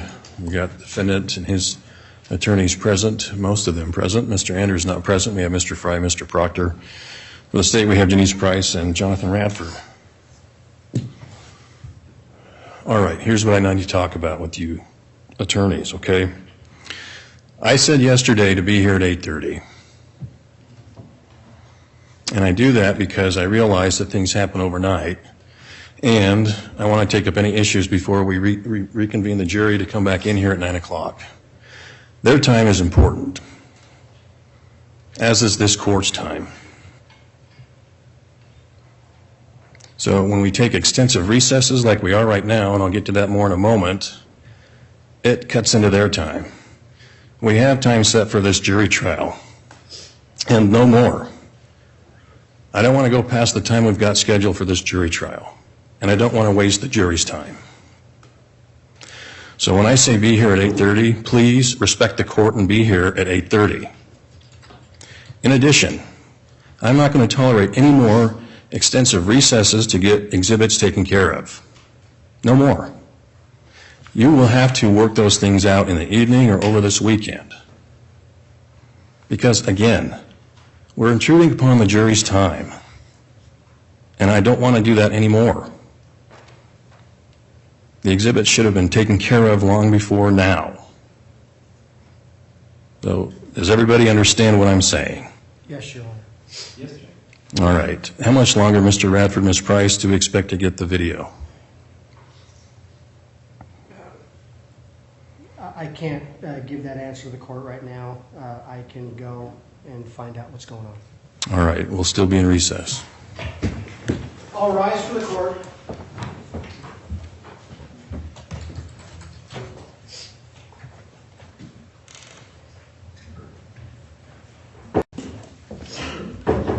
Please be seated.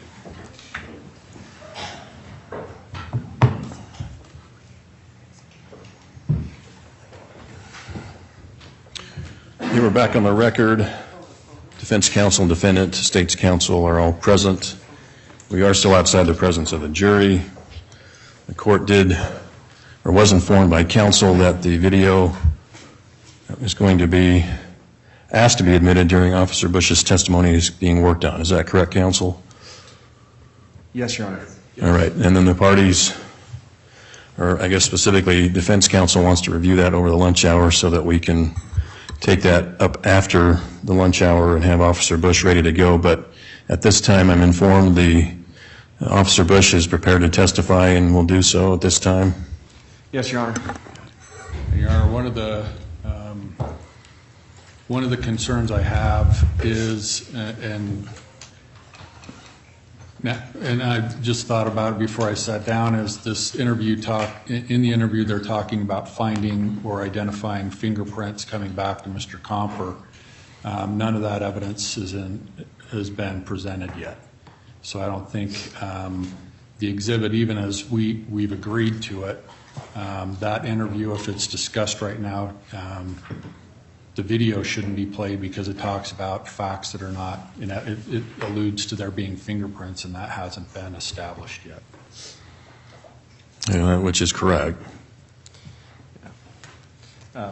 Your Honor, in the interview, they do talk to Mr. Compher about his fingerprints being at Norrie's house. I understand that we haven't had that fingerprint evidence admitted into evidence at this point in time. Well, what we have at this point is Officer Stone indicating that prints were taken, at least, or lifted at the crime scene or at the scene. So, but we do anticipate that that's going to be connected later down the road, and that's been done before, where evidence is elicited as long as it's hooked up later down the road to become admissible. Oh. However, if it's cleaner, we can just. An officer can mislead, somebody during an investigation. That didn't happen. You were saying, Mr. Trammell? Your Honor, we could go through Mr. Bush's testimony and always put on the video later as well, but. Okay, well, I understand the defendant's position, so if we need to have Officer Bush come back to testify to get that taken care of or no longer be an issue as to foundation, then that's what I'm going to request the parties do, or the state. Yes, Your Honor. All right, so we're ready to go then? Yes. Yes. All right, being the jury and Mr. Reiner.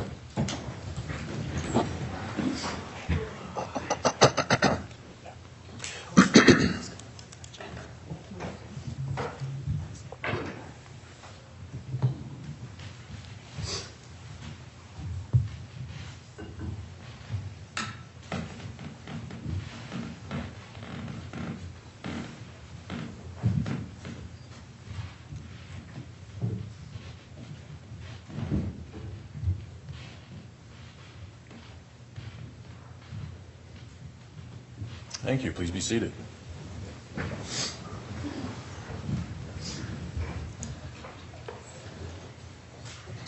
All right, the state may call its next witness. Thank you, Your Honor. I'm sorry, hang on, excuse me. The members of the jury to the court's fading eyesight are present in the jury box and in the courtroom. The parties may roll call of the jury. Yes, Your Honor. Yes, Your Honor. Thank you. All right, proceed, Mr. Trammell. Thank you, Your Honor. The state calls Anthony Bush.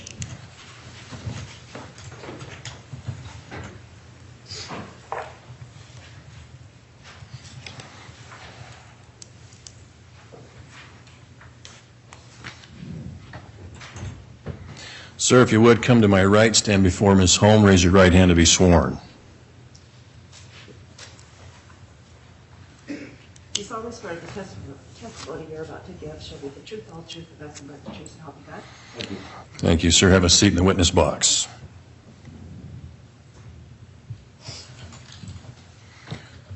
Sir, have you testified in court before? Yes, sir, I have, Your Honor. You understand the ground rules or remember them? Yes, sir, I do, Your Honor. Very well, thank you. You may inquire, Mr. Trammell. Thank you, Your Honor. Good morning, Mr. Bush. Good morning. For purposes of the record, will you please state your full name and spell your last name? Yes, it's Anthony Wayne, B-U-S-C-H. Thank you. I want to take you back to September of 2004.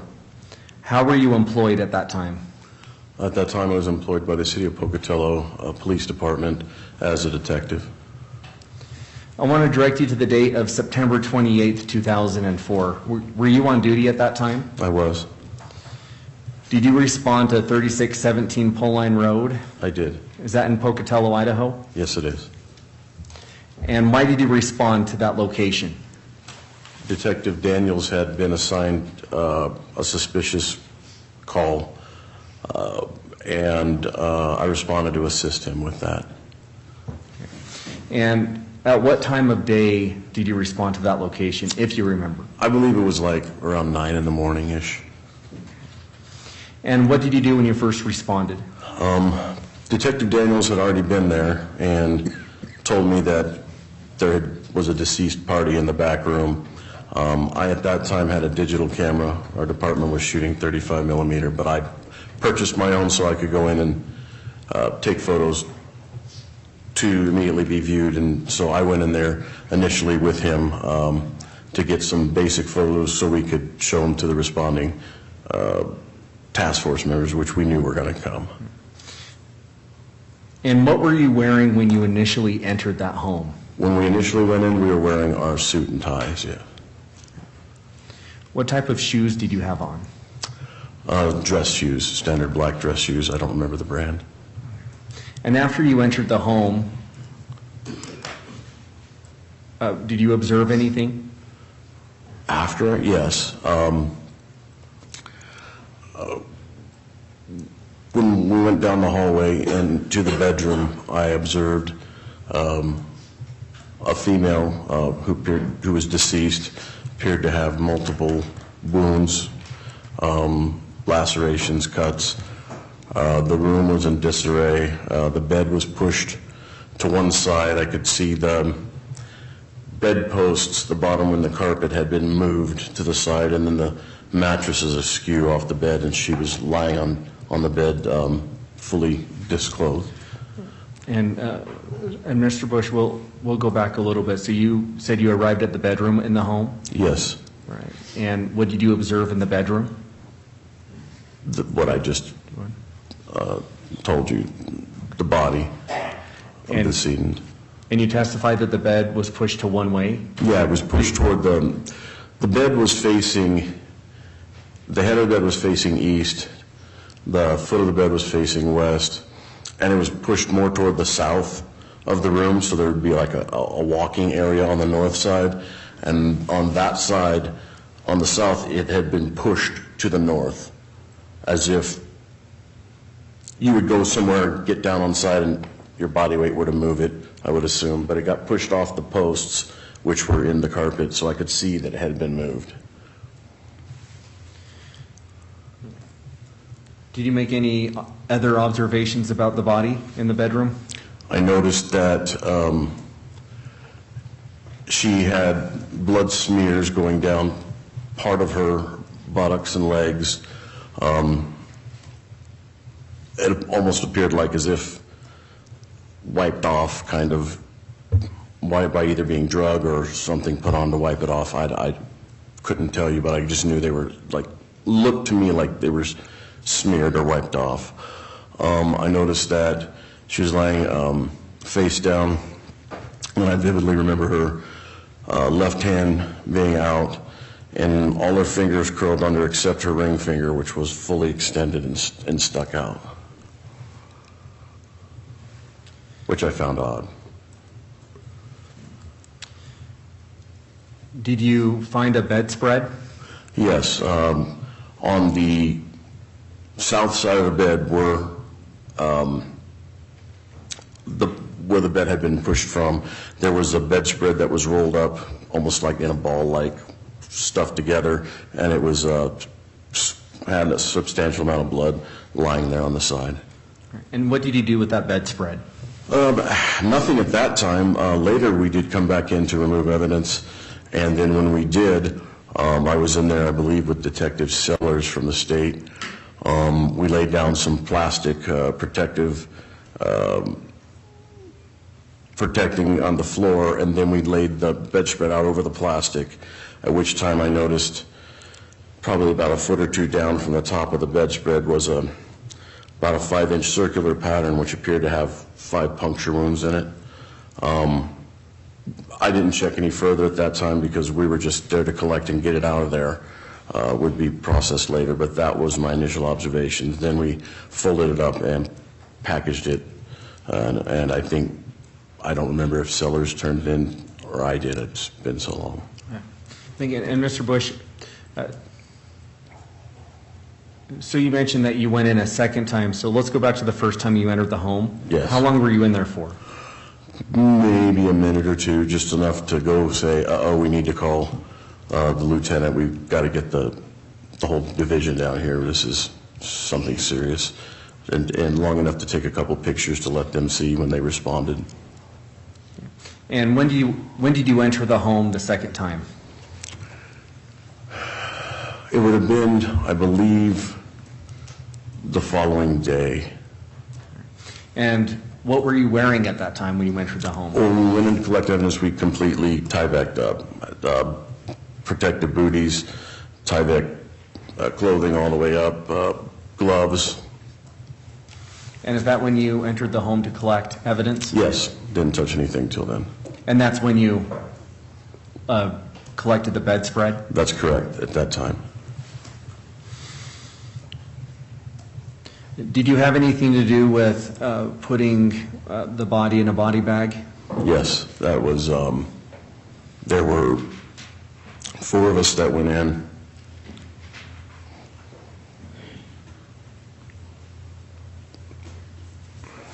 And I was the smaller of the 4, so it was decided that I would be the one to crawl on the bed and put her in the bag.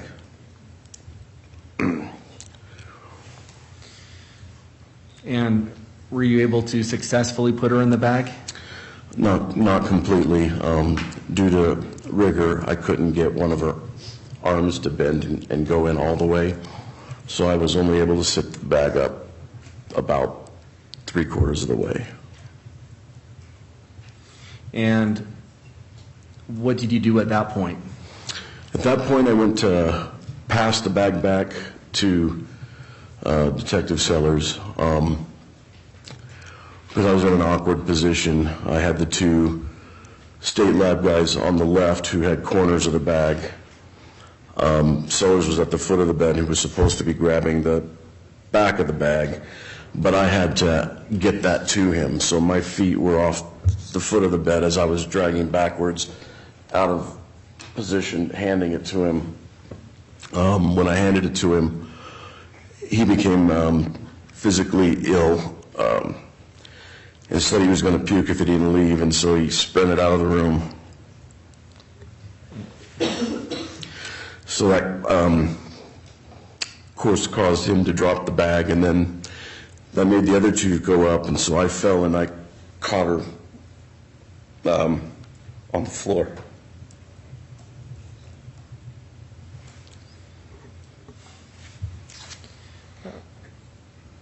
At one point, were you moving her through the kitchen? Once we got her out of the room, she was put onto a gurney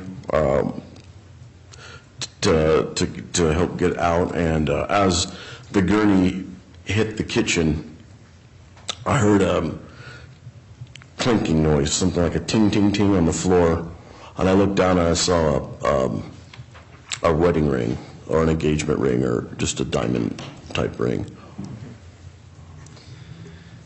Your Honor, may the witness please be handed State's Exhibit Number 1 that's been Yes. admitted into evidence.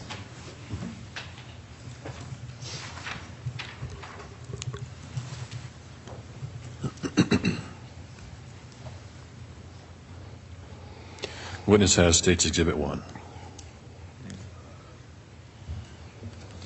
You've been handed State's Exhibit Number 1. Do you recognize that picture? Yes, that's the ring that I had found. That was the ring that you heard cling to the kitchen floor? Correct. And do you know where the ring came from? I don't. I assumed it was either on her body or part of her body or on the floor, and somebody stepped on it on the way out, and one way or another, I felt it got transferred from the room to the kitchen because it made that tinging noise, so it obviously fell from something to make that. So at that point, I just assumed it was on her, maybe on the part that wasn't in the bag, and when we hit the gurney over the bumps, it loosened it. I truthfully, I don't know. I can only speculate.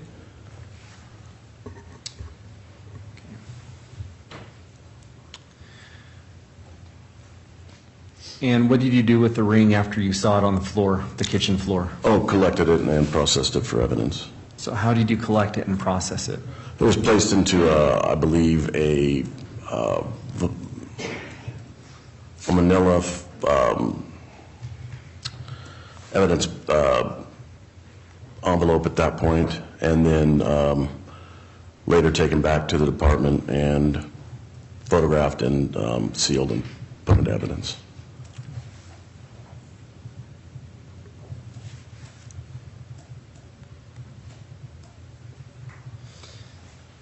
I want to direct your attention to around November 3rd, 2010. Do you recall if you sent 13 latent fingerprint cards overnight to a Gary Cushman? I did.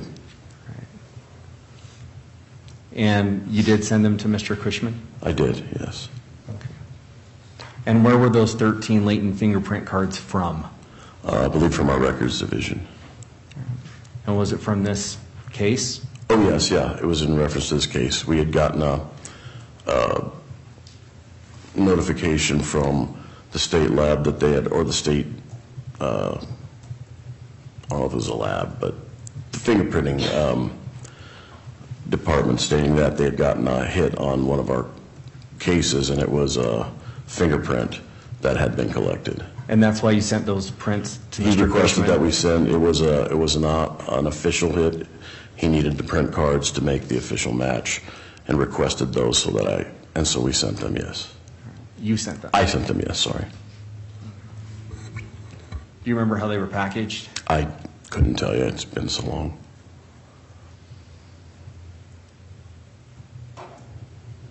Your Honor, no further questions at this time.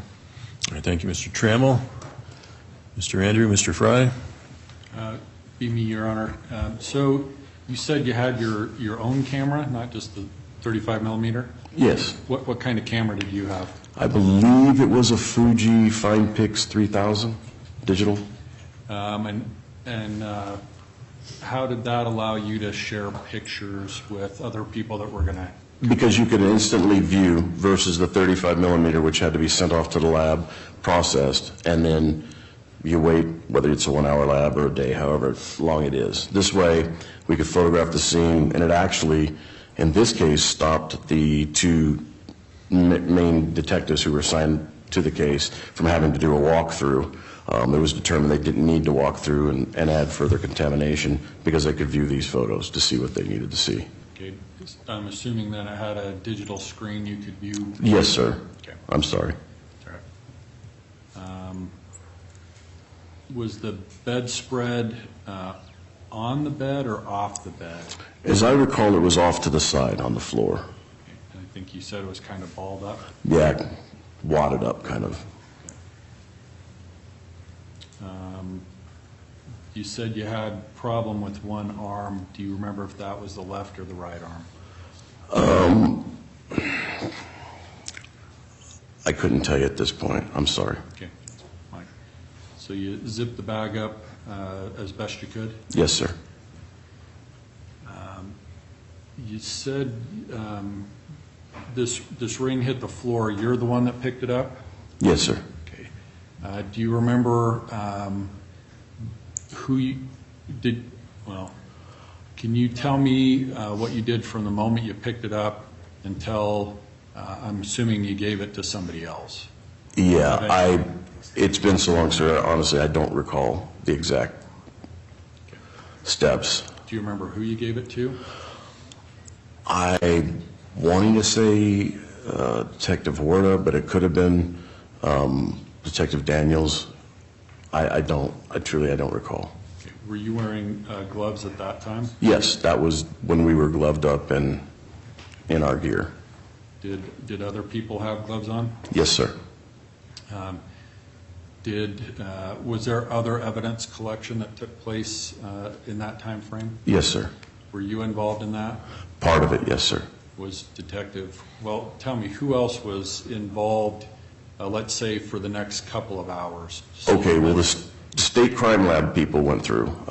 So they did their thing, collecting fingerprints off, dusting and doing that kind of stuff. Do you remember who those people were? No, sir, I didn't know who they were when they were there. I had never met them. Do you remember if they had gloves on? As far as I know, yes, sir. Who else was collecting evidence? It would have been myself, Detective Sellers from the state, and I believe Detective Horta was in there at some point. Do you remember what sort of items you were collecting? Yes, we initially had gone in because they wanted us to remove any evidence that could be damaged while going in to remove her body. So anything that would have been in the way, the bedspread, maybe some clothing and some other stuff. Specifically, I can't at the top of my head just recall everything right now. Do you remember who the people were that were collecting? Let me back up. Were items being taken from the home and then given to other people? I believe the state did most of that. The state crime lab did most of that. So I believe one of them would come out and then give it to an inventory person, and then they would do that. I was busy doing my thing. I wasn't really paying attention to what they were doing. I apologize. That's all right. So you didn't see whether technicians or people were removing the items out of envelopes or what they were doing? I didn't see that. I was busy in the bedroom, and they were processing other parts of the house at that time.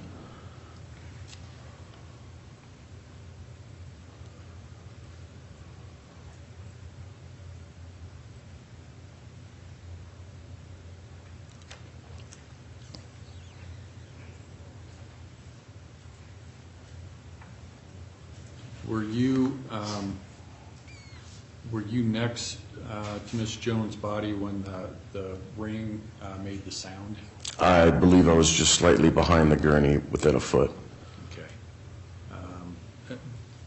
Just from the sound of it, you talked that because of the sound it made, you thought it had fallen? It made it like a double, like a bounce, like something bounced, ting, ting, a couple of noises. Generally, you would assume something fell. Okay. Did it end up on the floor next to the gurney? It was on the kitchen floor, yes, sir.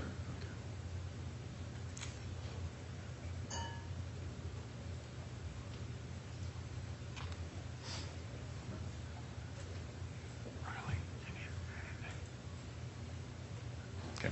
Those are all the questions I have at this point, Your Honor. All right, thank you, Mr. Andrew. Mr. Trammell, any redirect? No, Your Honor. All right. All right. Sir, I'm going to admonish you. I'll let you step down now. I think you'll be back here this afternoon. So during the interim, I admonish you that you are not to discuss your testimony with any other witnesses in this matter, okay? Yes, sir. All right, thank you. You may step down at this time. Thank you, Your Honor.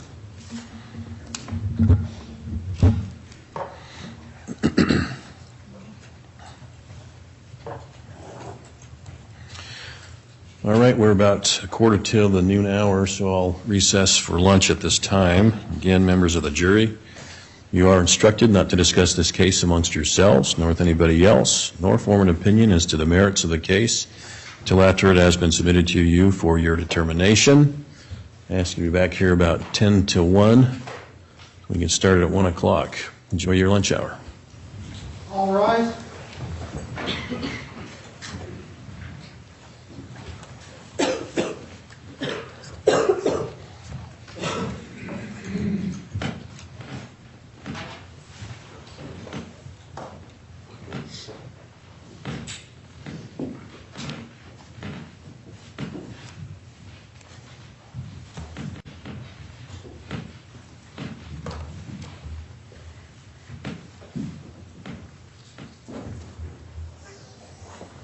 Please be seated. Okay, we're still on the record outside the presence of the jury. Defendant and his counsel, state counsel, are present. Okay, so counsel, you'll work hard to get that video or issues taken care of during lunch hour? Yes. Okay. Mr. Proctor? I have a 30-second issue, Judge. Okay. One of the witnesses, I believe, after lunch is Lloyd Welch, who took Mr. Compher's fingerprint card. My issue is he took it at the Bannock County Detention Center. I don't want, the jury would infer that Mr. Compher was under arrest and detained at that time. It's at no moment where he took the fingerprint card. So I would just ask that he be instructed to say, yes, I took a fingerprint card from Mr. Compher, but not get into the location of that. Okay. State's response? I believe so long as Mr. Welch can, sorry. Ms. Price? It's all right. Mr. Radford, I make a good argument one way or the other. So, Your Honor, the state is planning on this, just talking about Bannock County Sheriff's Office, not indicating that he was a jailer there. The witness has been instructed of that. Both witnesses have, actually, Mr. Welch and Mr. Robbins, that they need to make sure it's just in the scope of their employment as a Bannock County Sheriff's deputy, not as a jailer. Okay. All right. Does that assuage any issue you have, Mr. Proctor? Yes, sir. Very well. Thank you, Ms. Price. And this is going to come up one way or the other, and I think it also will potentially include Mr. Fry. But with regards to the print cards, they are in evidence at PPD. They're going to be brought over and introduced through our next witness at 1 o'clock. But they are in sealed envelopes, and they've been marked from the previous hearing. And so, since they've been in evidence, we haven't accessed them or done anything with them, and so we haven't been able to put new exhibit stickers on them. So I don't know how court and counsel, I believe Mr. Fry might be handling that witness. I don't know who's handling this Riffle. I don't know if somebody's doing that, but I Okay, don't know how the well, court wants to do that, as well as, since the 10 print cards or fingerprint cards are in there, there's also information about the offense that he was being fingerprinted on. And so I just wanted to discuss with the court and counsel how to potentially redact that once they are, because they're going to be brought in and marked for identification, not admitted necessarily, but brought to be put in the care and custody of the court, or unless the court turns it over to the state. And then prior to the Mr. Robbins and Mr. Welch, I believe it might be appropriate to redact that information off the items. So I just want to bring it all up, so there's housekeeping that we need to figure out with regards to the marketing exhibits, and then also with those actual 10 print cards or fingerprint cards, Your Honor. all right, so the officers Welch and Robbins are in custody of the exhibits? No, they are in the care and custody of the Potel Police Department. Okay. They were returned by the district court to go back into evidence. All right, so they're sealed at this time? Correct. All right, well, is defense going to have any issue if they're unsealed before these gentlemen testify, any chain of custody issue? Not if they're kept in the court. Pardon? Not if they're kept in the court's custody, So We would,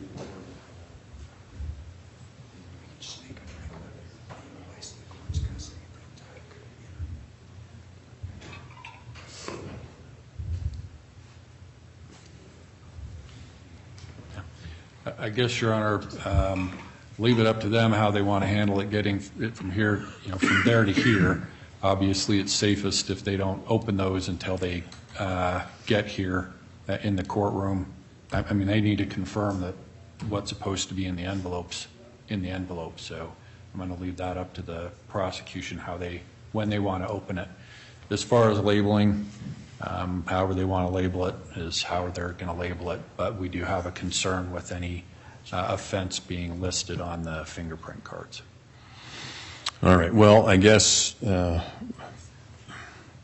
as they testify, they can open the exhibits up, and Ms. Price, I presume you'll be doing the direct examination, so yes. As that happens, then leave it up to you to collect the exhibits and make the appropriate redactions. that would work. And then the other issue I was bringing up is they do have the old exhibit stickers like 11, 11A.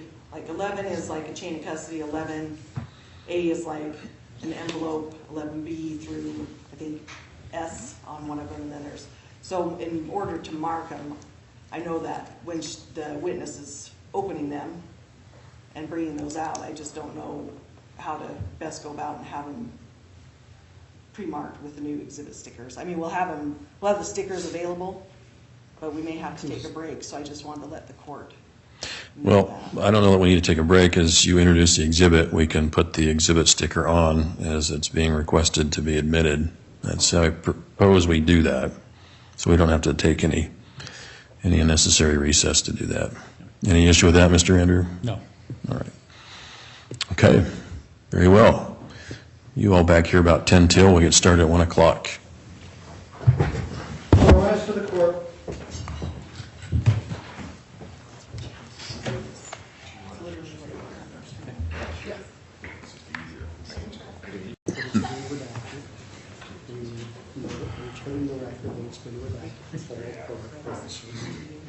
Yeah, it's in my office. All right, good afternoon. We're back on the record.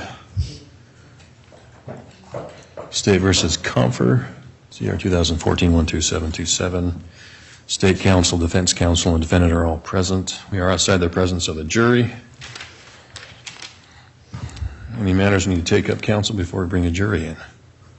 No, Your Honor. No, Your Honor. Very well. Mr. Reiner, bring the jury in, please.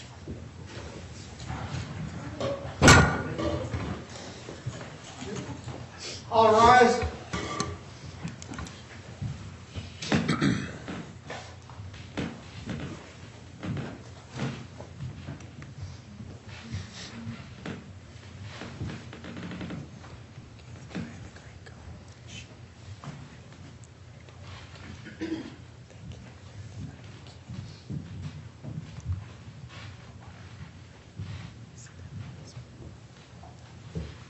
Please be seated.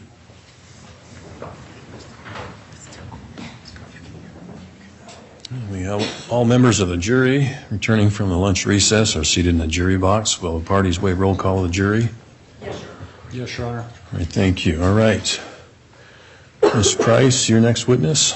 City called Jamie Riffle.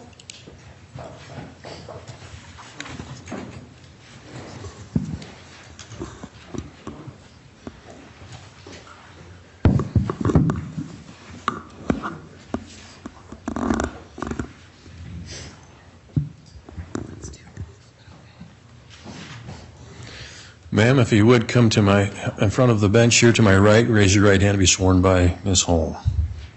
You solemnly swear the testimony you're about to give should be the truth, the whole truth, and nothing but the truth, so help you God?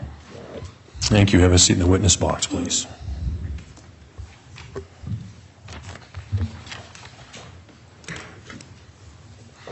All right, Ms. Price, you may inquire. Could you please state your first and last name and spell them both for the record?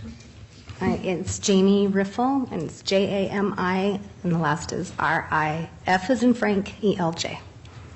And what's your occupation? I'm an evidence technician at the Pocatello Police Department. Can you tell me a little bit more about that, what that involves? The evidence techs at the police department, we go out and we will process scenes, and then we are also responsible for keeping track of all the evidence that's brought into the police department. And it can be evidence, found property, safekeeping. We maintain a chain of custody on the evidence. We store the evidence. We release the evidence. We're responsible for anything to do with any property brought in. And when you're talking about just generically maintaining a chain of custody, what does that involve? So if a piece of property is brought into the police department, a piece of evidence from an officer, it's put into a temporary evidence locker that the officer has access to. Once he drops his evidence, he gives us a marker or a copy of an evidence tag letting us know it's ready.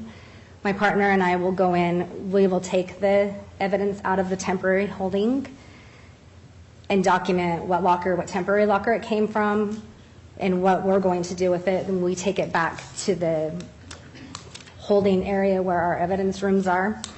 We document what area in the room we put it into, and that's a chain of custody, just each step that it takes. If we take it out of evidence for a reason, we document why it went out of evidence. And when you say document, what does that involve? It's our Spillman system at work.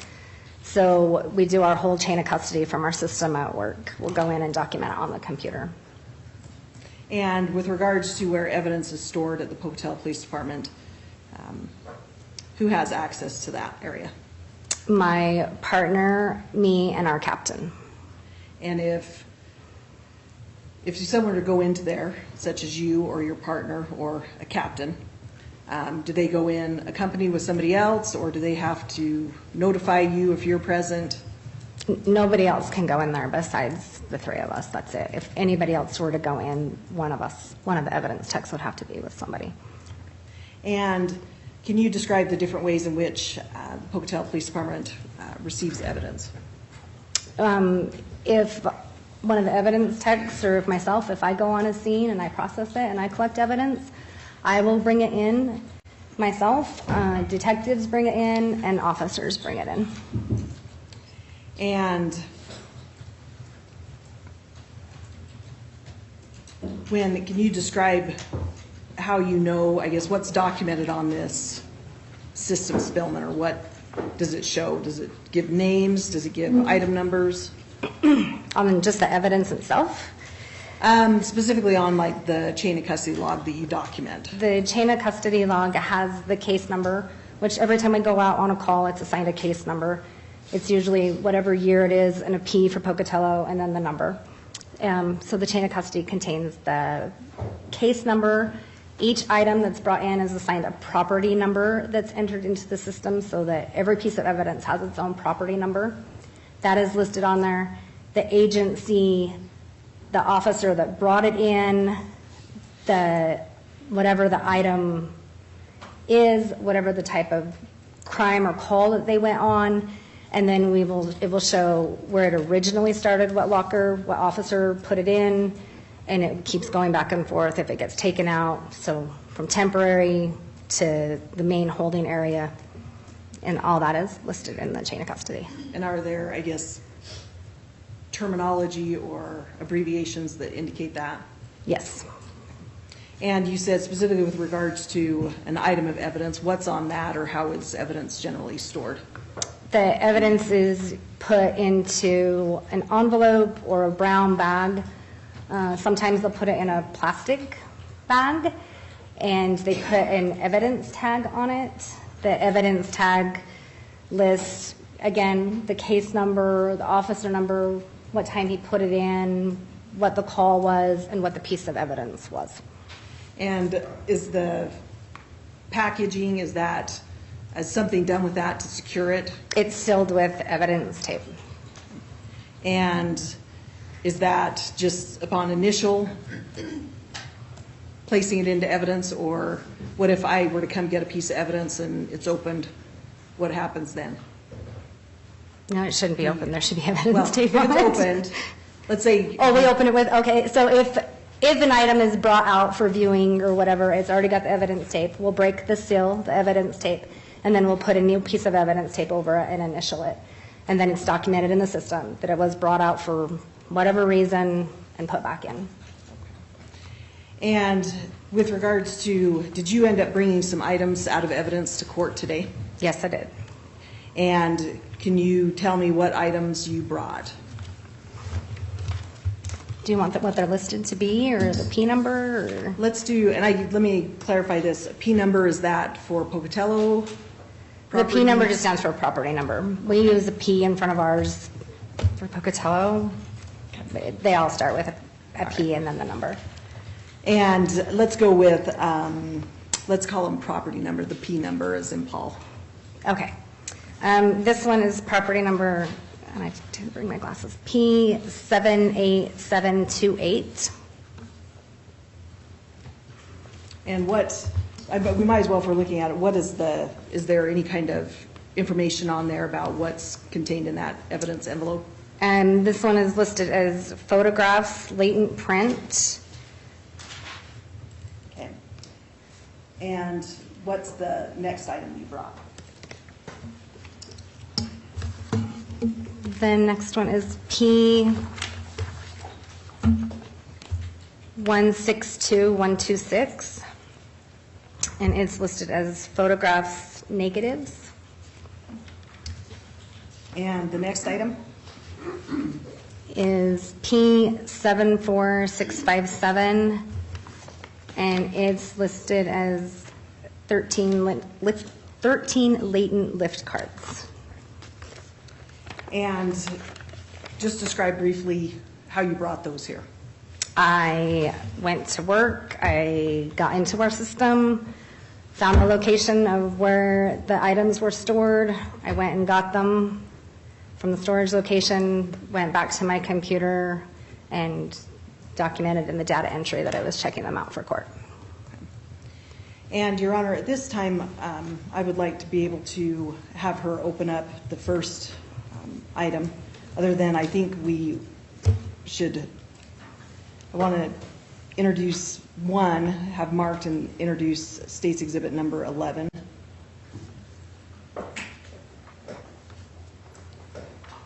All right, so then would exhibit number 11 then be the item number P78728? It will actually be, I believe, chain of custody document.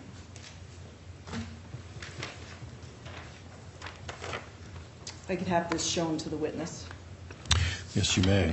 and to defense if you need to look at that.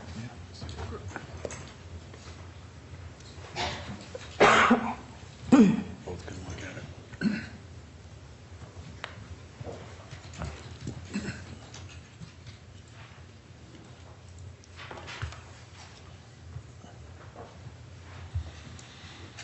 All right, the witness has State's Exhibit 11. If you could take a minute and look at that, what's been marked as State's Exhibit number 11. Mm-hmm. Do you recognize that item? Yes, I do. And why do you recognize it? It's a chain of custody from our Spillman system. And Does it appear that it's in the same state or condition as to when it was provided from you to our office? Yes, except for the new one I printed off showing that I checked it out to court today. Okay. And doesn't appear to have been altered or modified in any way? No. Your Honor, at this time I would move for admission of State's Exhibit Number 11. Any objection? Very well, State's Exhibit 11 shall be admitted. And now that that's been admitted, can you describe what chain of custody that is, what item it is for? This is the chain of custody for property number P78728, which is photographs and latent prints. And is that's in relation to that first item that you indicated you'd brought to court? Yes. Your Honor, this time I would ask that the witness be allowed to open that item, P78728. All right, any objection? No, Your Honor. Very well, permission granted. A pair of scissors, if that would be of assistance. Probably, yes.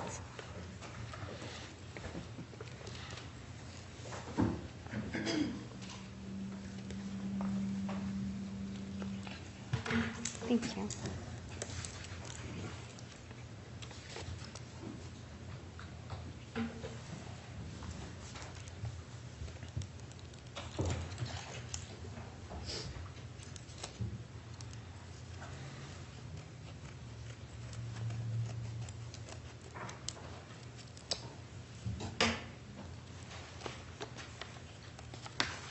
Don't take anything out yet. Don't take anything out yet. Oh. Okay. No, I should have told you that before. My apologies. I might. I guess for the record, that item has been open. Is that correct, ma'am? Yes, it has. All right, thank you. You may inquire, Ms. Price. And just to make sure we have everything documented, I would just want to mark the envelope as State's Exhibit 11A, if I could do that. Yes, you may. Mr. Rangy, you can give that to Ms. Price to mark that.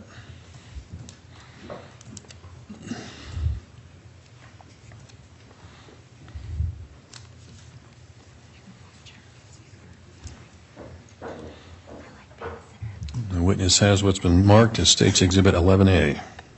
All right. And with regards to what's contained therein, can you now remove those items? Yeah.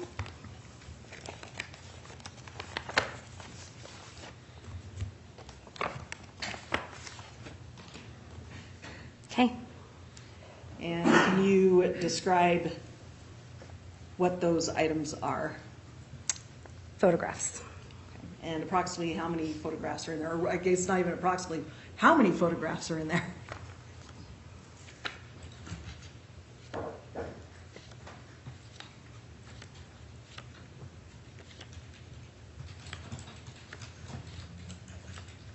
$18.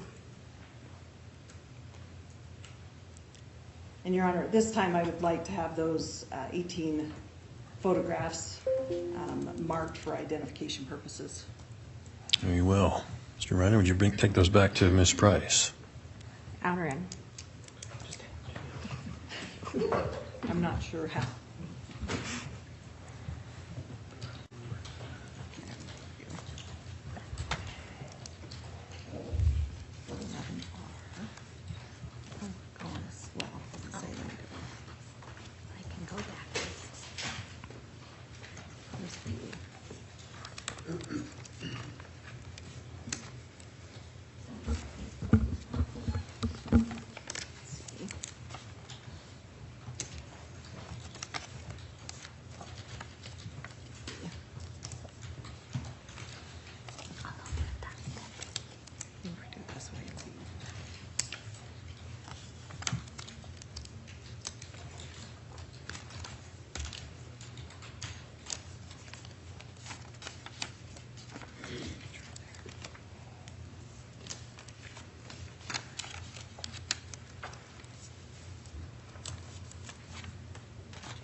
Thank you.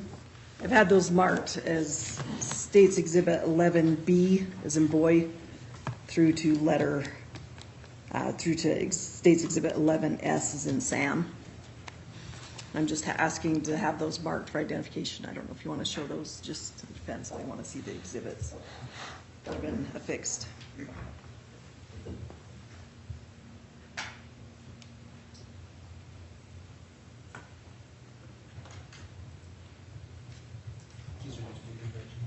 Excuse me.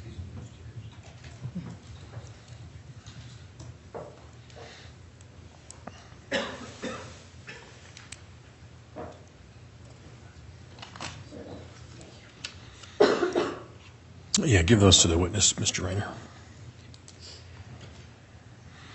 All right, the witness has States Exhibits 11B, 11C, 11D, 11E, 11F, 11G, 11H, 11I, 11J, 11K, 11L, 11M, 11N, 11O, 11P, 11Q, 11R, and 11S.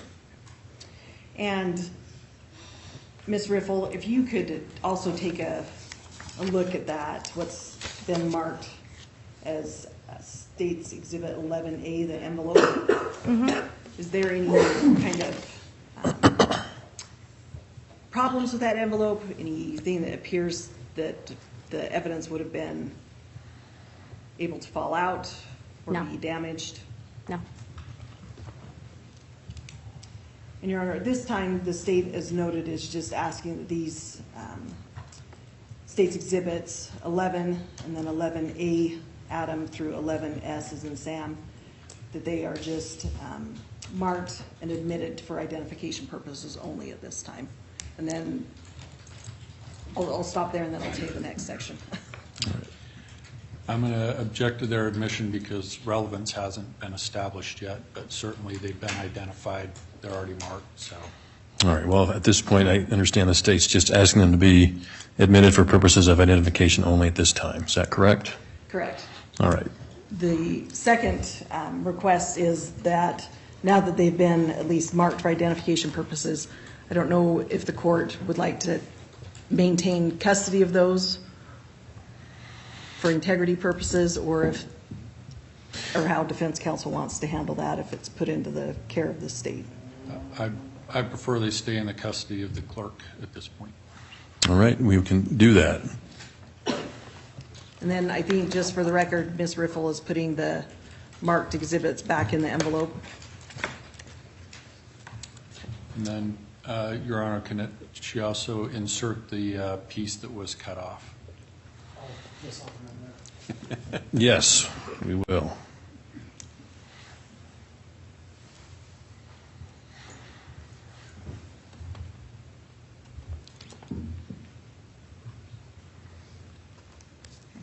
And then I believe the chain of custody that was admitted, States Exhibit 11, that's already been provided to the court. Correct. All right, so the record will show that States Exhibits 11A and 11S are in the custody of the court. They are admitted at this time only for purposes of identification. Thank you, Your Honor.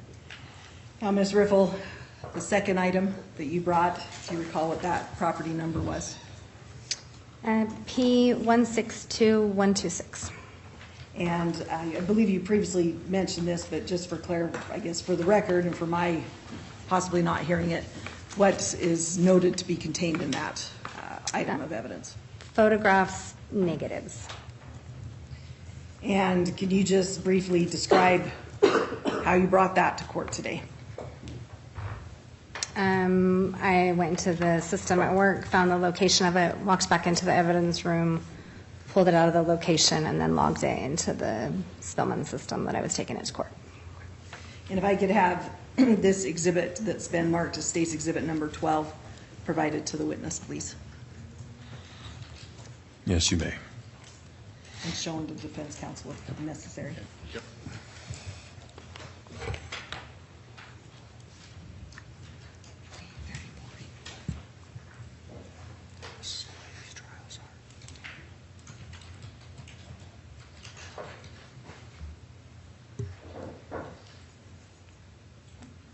And the witness has States Exhibit 12. Ms. Riffle, do you recognize what's been marked and provided to you as State's Exhibit number 12? Yes, And how do you recognize that? it is the chain of custody from our Spellman system. And does it appear, I guess, specifically for which item? For property number 162126. And does it appear that it's in the same state or condition as when it was printed off and provided to my office? Yes. Doesn't appear to have been altered or modified? No. This time, Your Honor, I'd move for admission of State's Exhibit number 12. No objection. State's Exhibit 12 shall be admitted. And if I can have you look at the item that you have, the property number 162126, that you brought to court. Yeah. Can you describe what that item looks like, if there's anything distinct about it? Or It is in a manila envelope. It's labeled as photographs negatives. There's writing on it, different lab markings. does there appear to be any damage to it, any tears where items that were contained therein would have been exposed or fallen out or No, removed? no. And Your Honor, I just request at this time to mark that as State's Exhibit 12A as in Adam. Permission granted.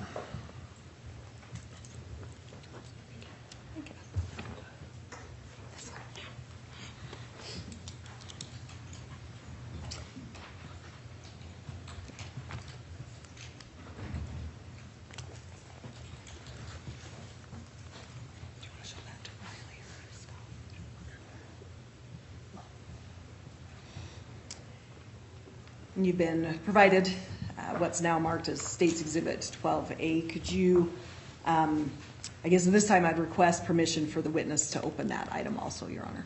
Permission granted.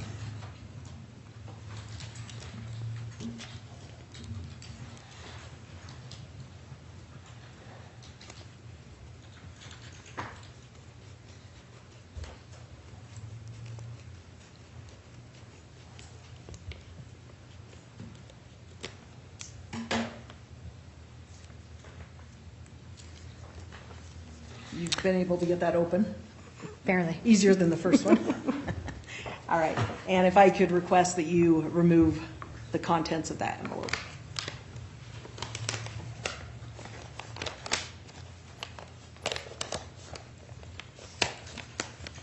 I'm tearing it good.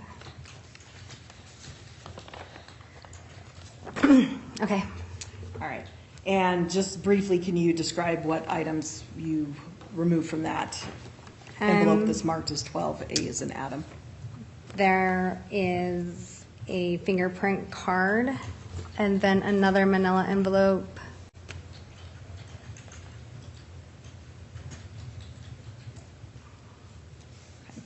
And there's one fingerprint card? Two. Two? And the envelope that you said there's some kind of an envelope, can you describe that just for the record? It's a manila envelope with masking tape and writing. And Your Honor, I'd request at this time that the state be allowed to mark the fingerprint cards as State's Exhibit 12B and 12C. So 12B is in boy, 12C is in cat. And then also the envelope that has the tape on it, as she describes it. And that's just marking them for identification purposes only, Your Honor. All right. Permission granted.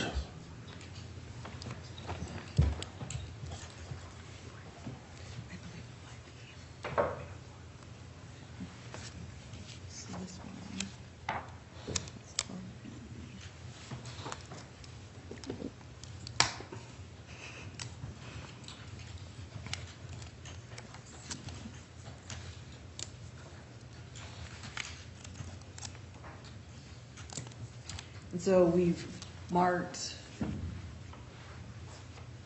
one fingerprint card as State's Exhibit 12B as in boy, one is 12C as in cat, and then the envelope that's taped shut as State's Exhibit 24.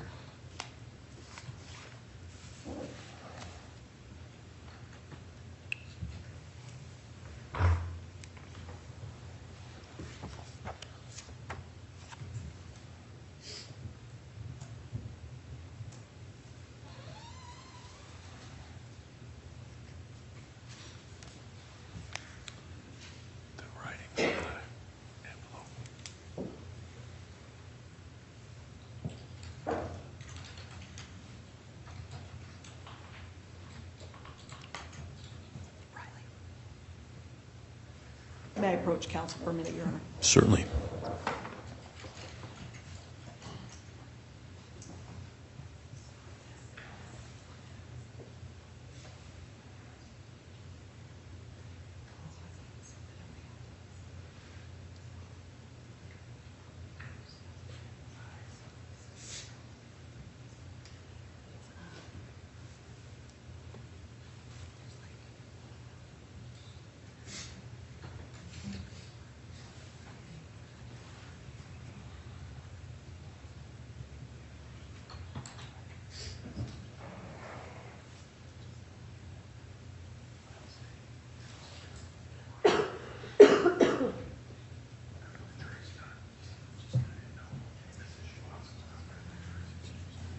Thank you, Your Honor.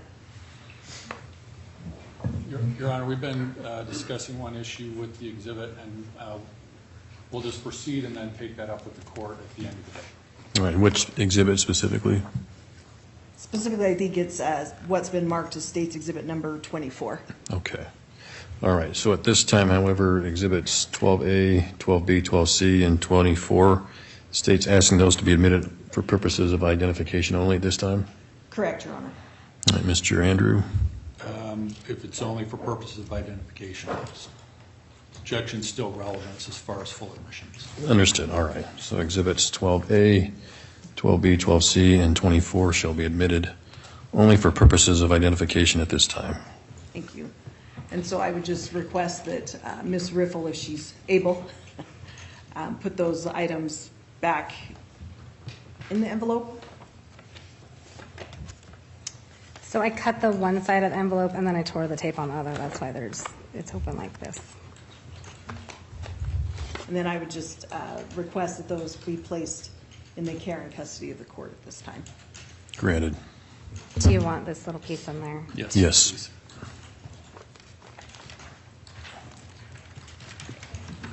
Thank you. And Ms. Riffle, if you could look at the third item that you brought over here to court.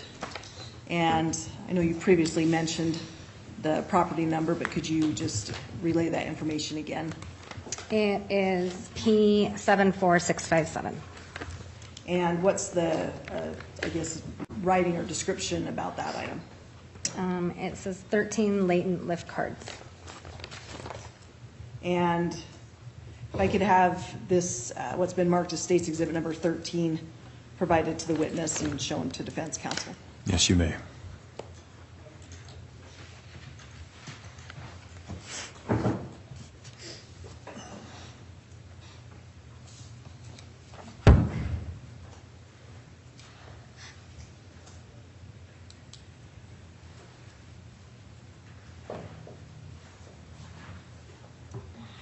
Witness has Exhibit 13.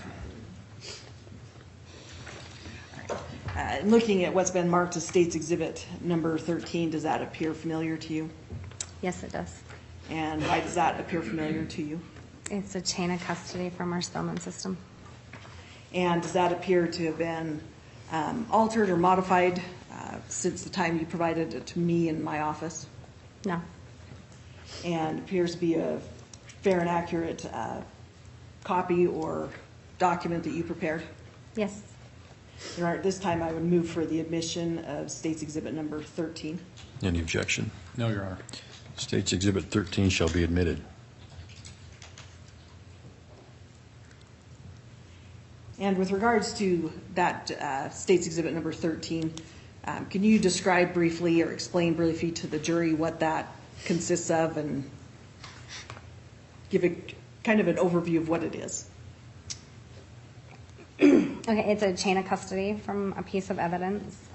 The front screen is gives the current location where it's at, and then the second page, starting from the bottom, working your way up, shows where it originally started, who put it in there, where they put it, date, time. It works its way out. And when you talk about it indicating who put it in there, does that go by badge number, name, both? Goes by name? Is that a yes? Yes. Thank you. It's fun to nod, right? And is there terminology on there, or abbreviations that mean certain things? Yes, there is. And what type of terminology does the Spillman system provide? So when we have the status of an item, the abbreviation is STA. The status of an item is if it is where it is at, if it's present at work, if it was released to an officer, if it's temporarily released to court, if it's if it's taken out for any reason. We have a transaction listed on there, and that is showing what you're doing with it or where it's going. So that's showing that we either received the item, we took the item to the lab, and the location is on there, the officer, and the custodian. Once in a while in the chain of custody, it will show an officer badge number rather than just the name. And if you could look at the property item that you brought, the P74657. Okay. If I can have that marked as States Exhibit 13A.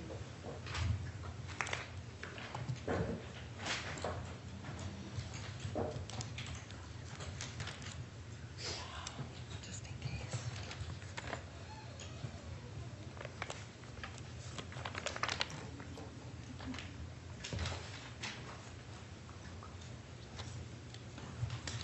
Witness has States Exhibit 13A.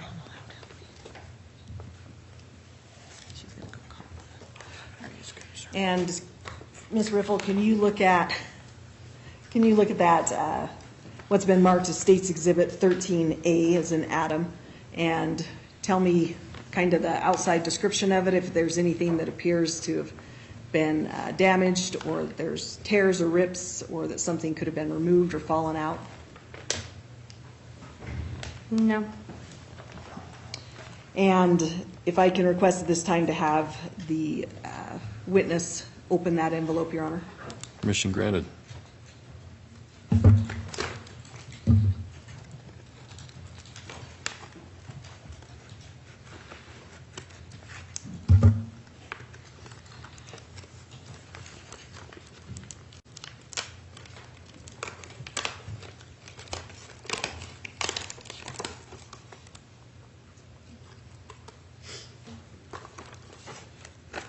Getting better at this all the time. If I could have you, now that you've opened that item, would you remove what contents are in there?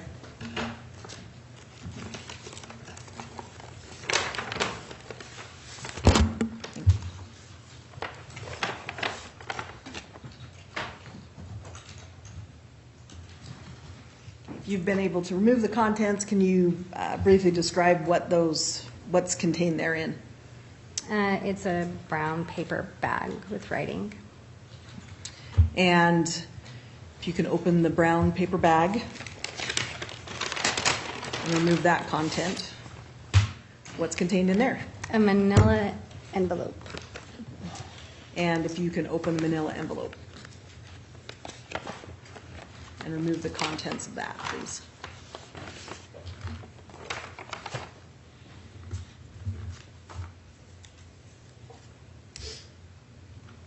Can you describe what the contents are that you just removed from envelope, I think it was like the third envelope.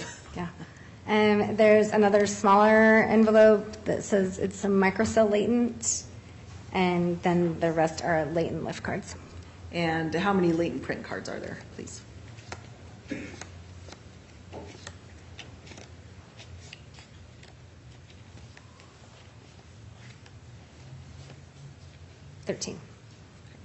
13? Yes. That we said. If I could have those items provided to me, Your Honor, I'd like to mark those as State's Exhibit 13B as in boy through 13N as in Nancy. Yes, you may. And I'm just marking those for identification purposes at this time.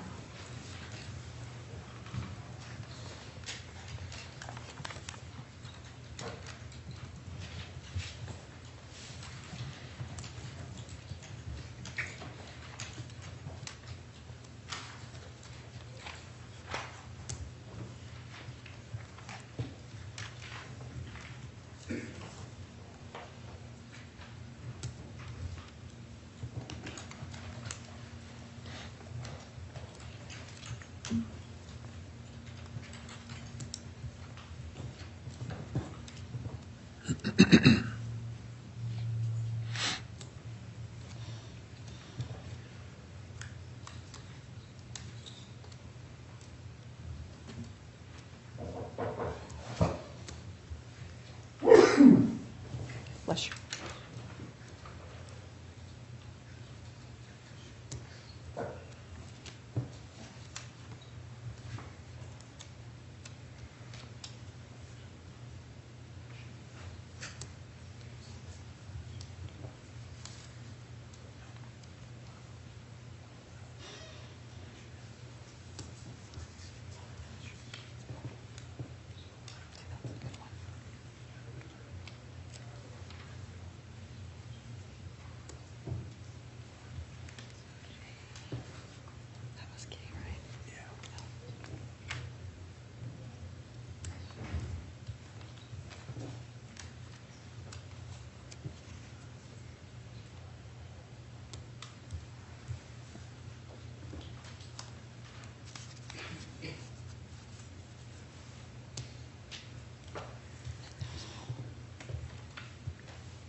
Excuse me, I misstated, it's through 13O, is in ocean. But the ocean one is, I believe, the small Manila microcell latent.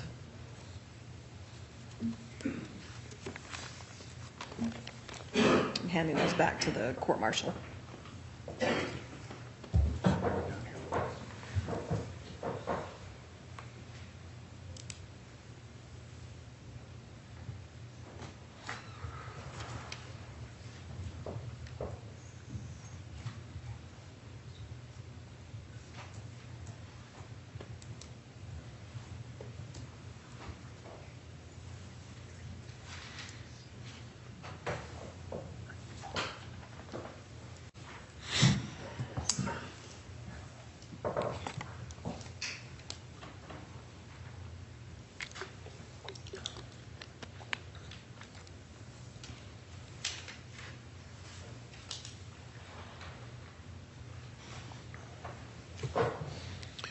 Right, the witness has State's Exhibits 13B through 13O. Thank you. If you could place those back into the evidence envelope at this point in the same manner that you removed it, maybe that would work. And then, Your Honor, I'm just asking for these as stated to be marked for identification for purposes later and then turned over to the care and custody of the court. All right, those, for clarification purposes, Exhibits 13A through 13O, is that correct? Is that correct, Ms. Price? Excuse me? Exhibits 13A through 13O? Correct, Your Honor. All right. Well, and I think, just to clarify, it actually would be, I think the court already had the chain of custody admitted as 13, is that correct? That's correct. So 13A through 13O, Mr. Andrew, any objection? Not if it's just for identification, but object relevance for full admission. All right, so Exhibits 13A through 13O shall be admitted at this time only for purposes of identification. Thank you, Your Honor. Now, Ms. Riffle, we talked a little bit about some chain of custody. If I could have you shown what's been marked as State's Exhibit number 14.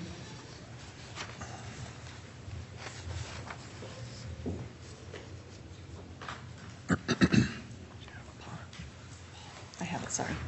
I didn't hand it out there, it's my mistake.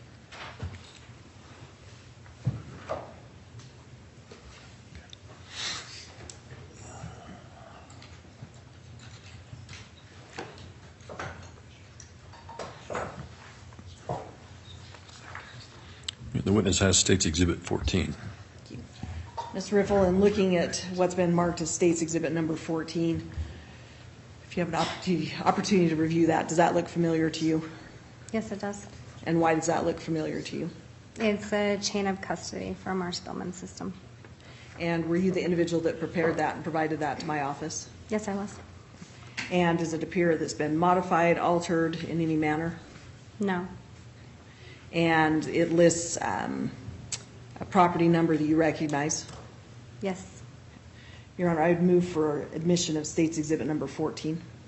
No objection. Very well, State's Exhibit 14 shall be admitted.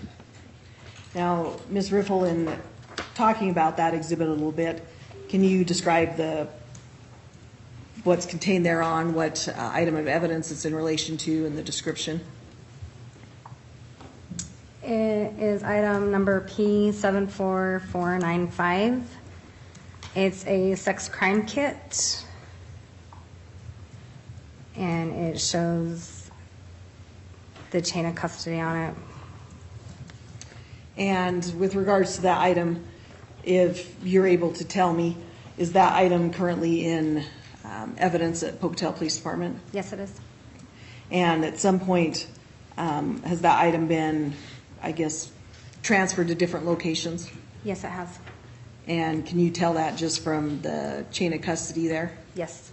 And can you just give a brief overview of kind of dates or times if it tells you that? Yes, it was released to the state lab in Boise on 10/7/04. And we received it back from that lab on 12/20/04.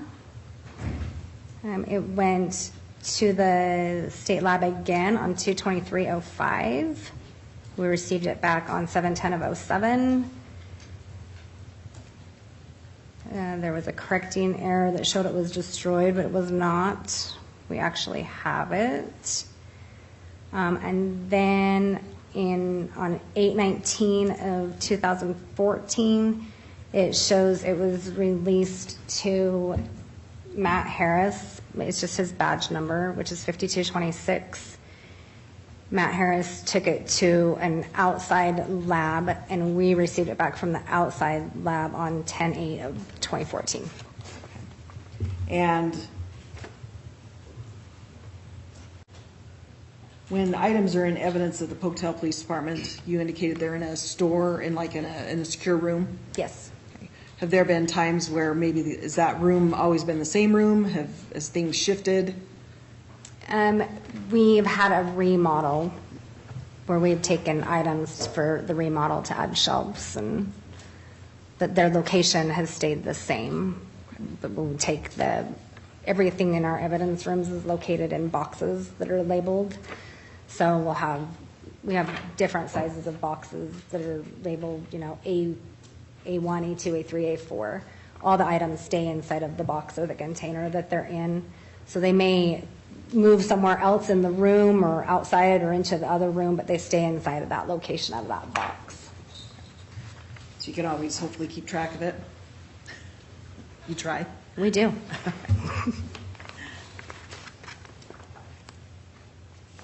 And I believe that exhibit was admitted, is that correct? It has been, 14. yeah, correct. If I can have the witness shown what's been marked as State's Exhibit 15.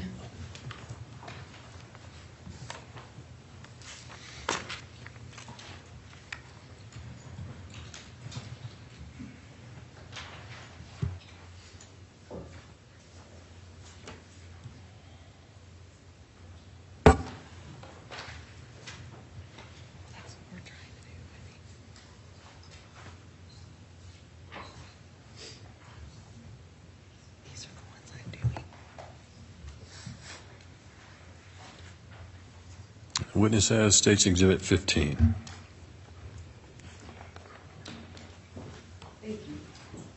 If you could look at what's been marked as State's Exhibit number 15, and let me know if you recognize that item.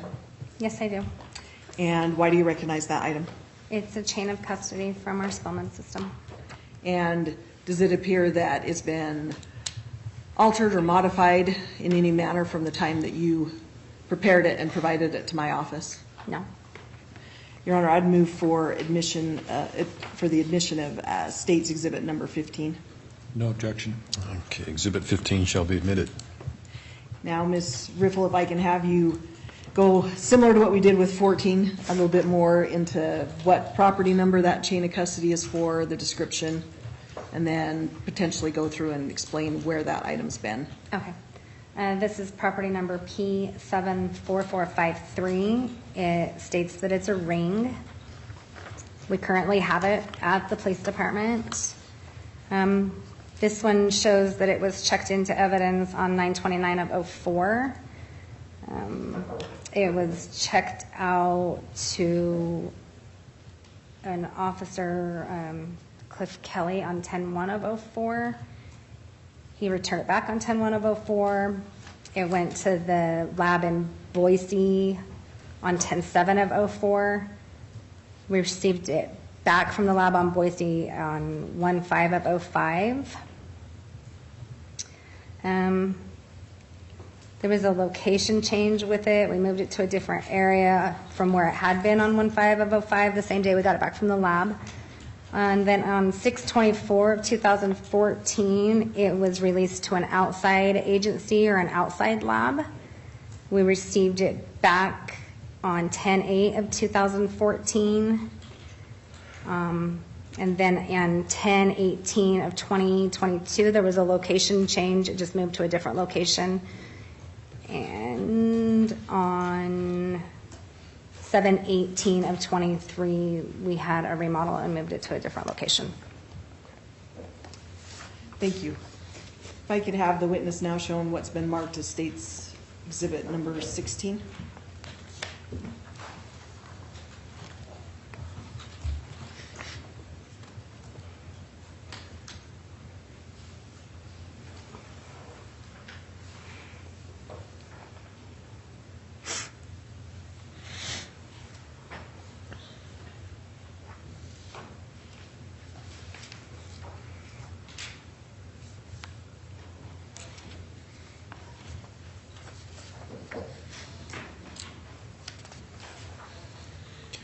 The witness has State's Exhibit 16.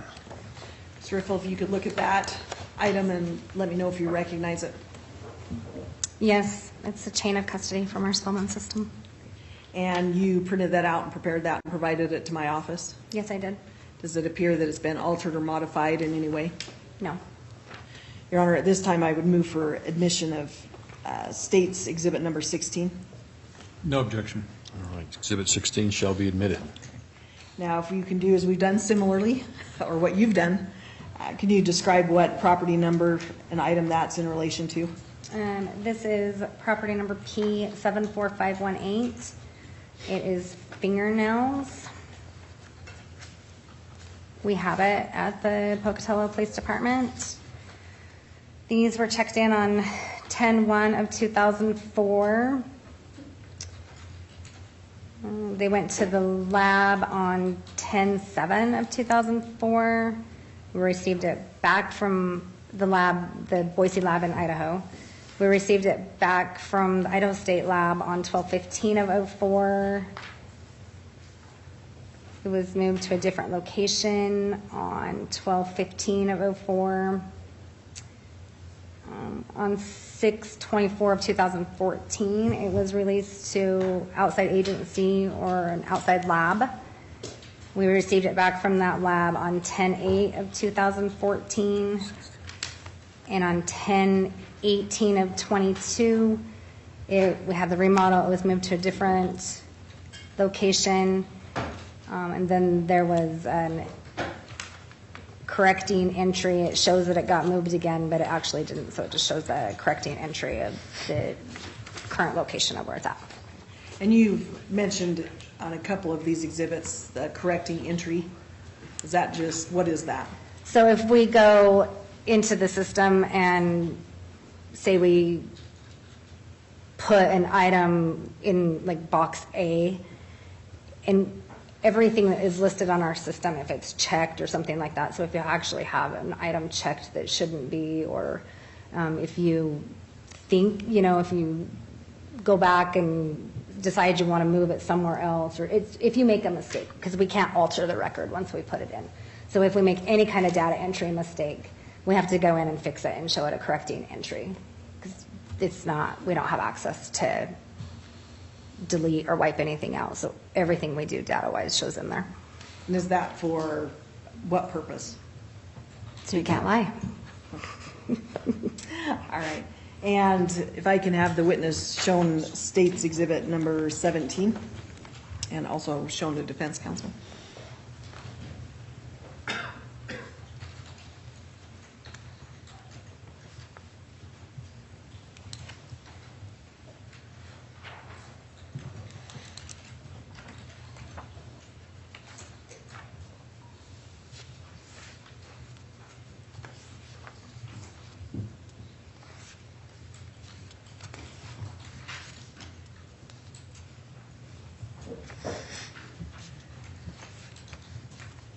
The witness has State's Exhibit 17. Thank you. If you could look at that item and let me know if you recognize it. Yes, it's chain of custody from our Spillman system. And is that the item that you prepared and provided to my office? Yes, it is. Does it appear that's been altered or modified in any manner? No. Your Honor, I'd move for admission of State's Exhibit number 17. No objection, Your Honor. Exhibit 17 shall be admitted. And Ms. Riffle, if you could give me a little bit of information about that, the property number and what the item is. The property number is P74652. It is a window. It is currently at the Pocatello Police Department. This item was checked in or brought into the police department on 9/29/04. It went to the Idaho State Lab in Boise on 10/7/04. We received it back from the Idaho State Lab on 7/10/07.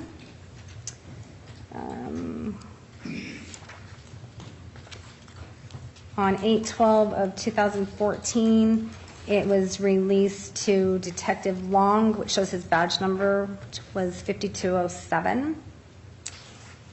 He put it back into evidence on 8/12/14. And then on 10/18/22, we had the remodel. It was moved to the current location where it's at. All items were incorrectly marked again, so there's the correcting entry showing the actual location of where it's at. And with regards to that, states what's been admitted as State's Exhibit number 17. When you're talking about this chain of custody and then the actual item, you don't, I guess, this actual item, it's actually stored how, or how is it packaged? Everything is packaged either in, like I said before, a bag or a manila envelope. For larger items, they'll take butcher paper to cover it up and wrap it.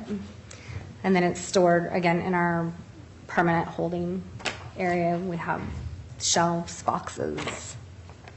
So there's always something covering these items? Yes. You don't actually, like, just, as you did here in court, you don't go and take it out and No. look at it every time? No.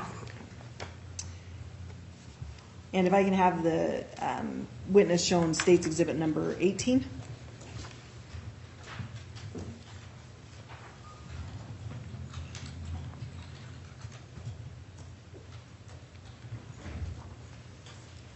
Thank you.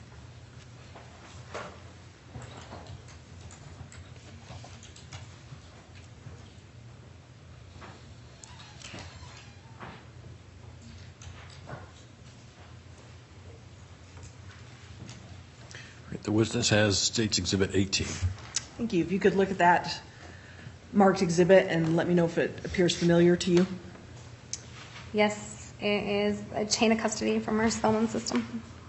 And is that the same copy that you provided to my office? Yes, it is. You were the one that prepared that? Yes, I am. Does it appear to have been altered or modified in any way? No, it does not.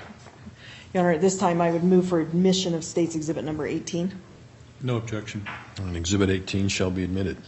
And Ms. Riffle, if you could give me a property number, what item, and then let's go through the kind of the chain of custody or descriptions you did before, please. Okay. It's property number P158810. It's a cigarette butt that is currently at the Pocatello Police Department. This was checked in, or brought into evidence on 4/16 of 2014. It went to the Idaho State Lab in Boise on 4/17 of 2014. We received it back from the Idaho State Lab on 6/5 of 2014. And on 6/24 of 14, it was released to outside agency, outside lab. We received it back from that lab on 10/8 of 2014. Thank you.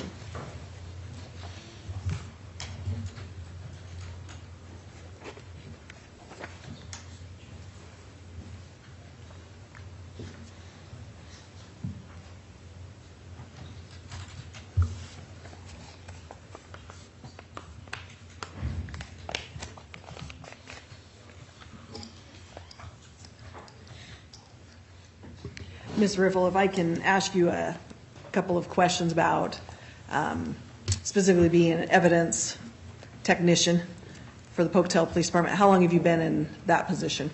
18 years. And in becoming an evidence technician, what did you get to do in order to become that type of a job title? I have gone to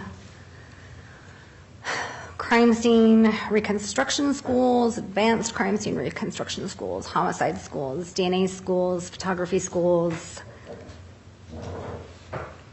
A lot of schools. A lot of schools. And And a then- lot of hands-on training. All right. And over the years, you've been involved in a lot of crime scene investigations and evidence collection. Yes. Do you actually go out on scene? Yes, I do. Are there times where you don't go out on scene and it's just, I think as you testified, it's brought and dropped into the temporary evidence? Yes. And with regards to being an evidence technician with the Pocatello Police Department, is there certain, I'm sure this never happens because this never happens in my house, but if, let's say, a piece of evidence falls from a shelf or something happens to it, what's the policy or procedure that you have in place for that? If something fell from the shelf and we weren't sure what shelf it fell from, we would go look it up in the computer system to see where it was located, to put it back where it should be. And then, heaven forbid, but let's say there's some kind of a natural disaster, like a flood or something comes in, do you document if items are damaged? Like I asked you about tears in envelopes, things like that. If there was something like that, yes, we would. And that's documented in the Spellman system? Yes, it would show the item was taken out. There would be a supplement, a small report done showing what had happened. Small tears or tape deteriorating, we don't go pull the evidence. It's once we put it back there, especially for larger cases, we don't pull it back out again to check, and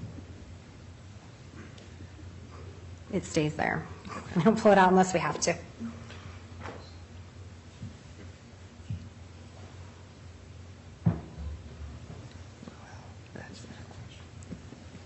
And with regards to the items you brought here today, I believe it was 3 evidence envelopes. Yes. And we went and looked at those. I had you look at those various envelopes. Had there been anything, if you recall, with regards to the integrity of those items? No. I believe that's all the questions I have at this time, Your Honor. Thank you. Cross-exam? Your Honor, I'm going to want to look at Exhibit 17 again real quick.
Thank you.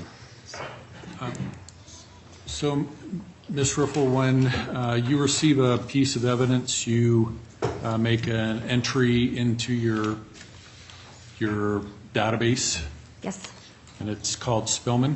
yes, And you indicated that the system doesn't allow you to delete things, correct? correct. But a technician could still go in and put incorrect information and leave it, correct? I suppose you could. Yeah. So you made the comment, so you can't lie about it. I mean, there's still an ability to provide false information on the system, correct? You could provide false information on it, but the only thing that would be false would be a location, and then you just wouldn't be able to find the item. Okay. So on exhibit,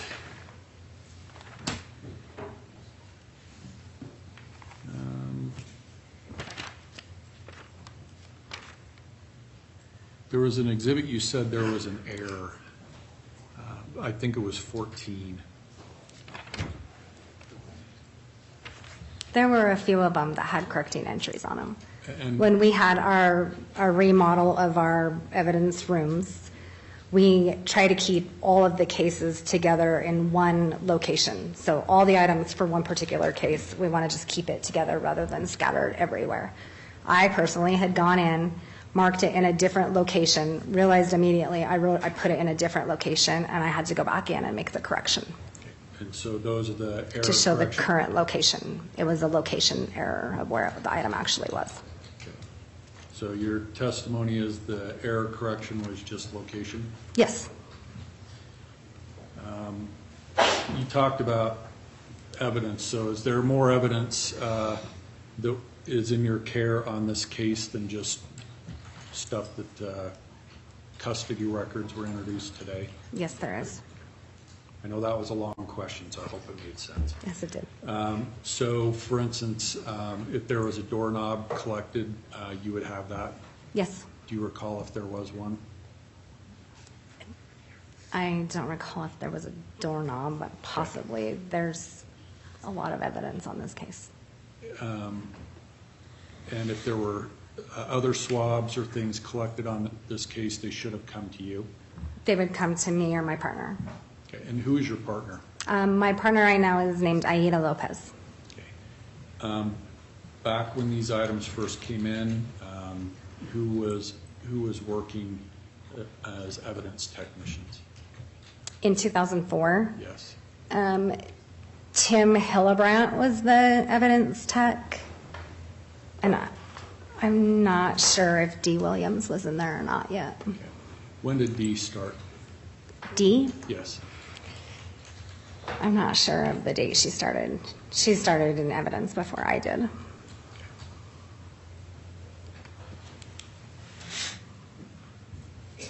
The Exhibit 14, if I recall correctly, said it was marked as destroyed. Yes. Do you recall what happened with that? Location error again.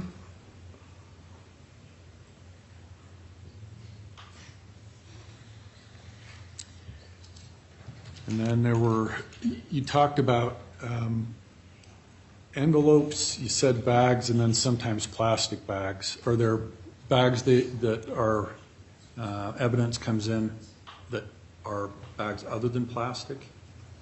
Like paper? No, and the plastic bags are usually narcotics. Okay. Do you ever have paper bags? Yes, we do. Okay. Do they also have a chain of custody similar to the envelopes? Yes, all of them have the evidence tag that shows the chain of custody. Everything that comes into evidence has to have an evidence tag on it. I note on some of the exhibits there,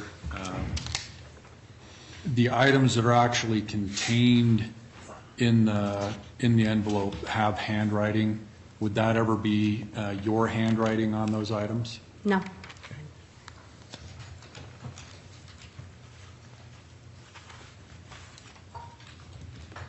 And Do you ever get items that are submitted to you and they're not sealed? On occasion, And what happens when you get an item, a bag, or an envelope that isn't sealed? we'll contact the officer and make them take care of their evidence. Okay. Once it comes in, so do you allow it in before it's sealed? No, If it's not sealed? no.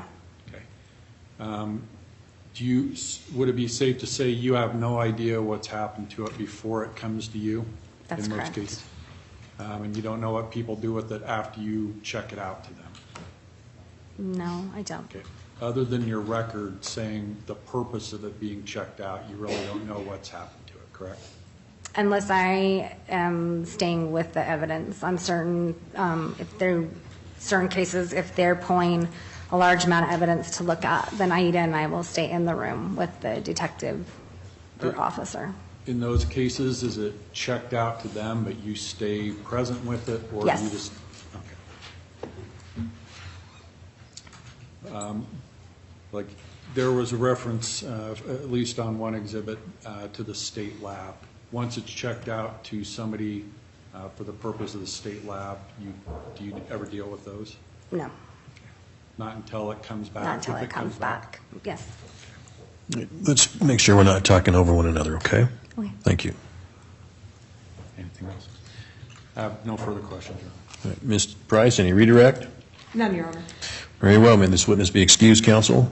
Yes. Yes. All right, ma'am, I'll excuse you. I just need to give you an admonition. You're not to discuss your testimony with other witnesses in this matter, okay?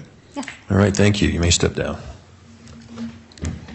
And Your Honor, I believe we need to take something up outside the presence of the jury, if we could do that. All right. All right, ladies and gentlemen of the jury, we'll take a afternoon recess at this time. Again, during the recess, I instruct you, you're not to discuss this case amongst yourselves, nor with anybody else, nor to form an opinion as to the merits of the case, until after it has been submitted to you for your determination. All right.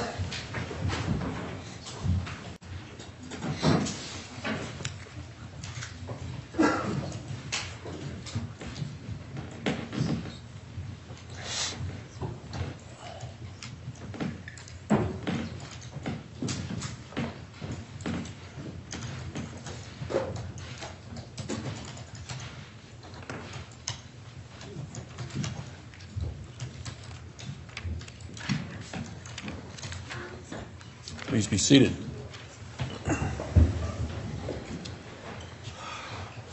Okay, we're on the record outside the presence of the jury with counsel for both parties and the defendant present.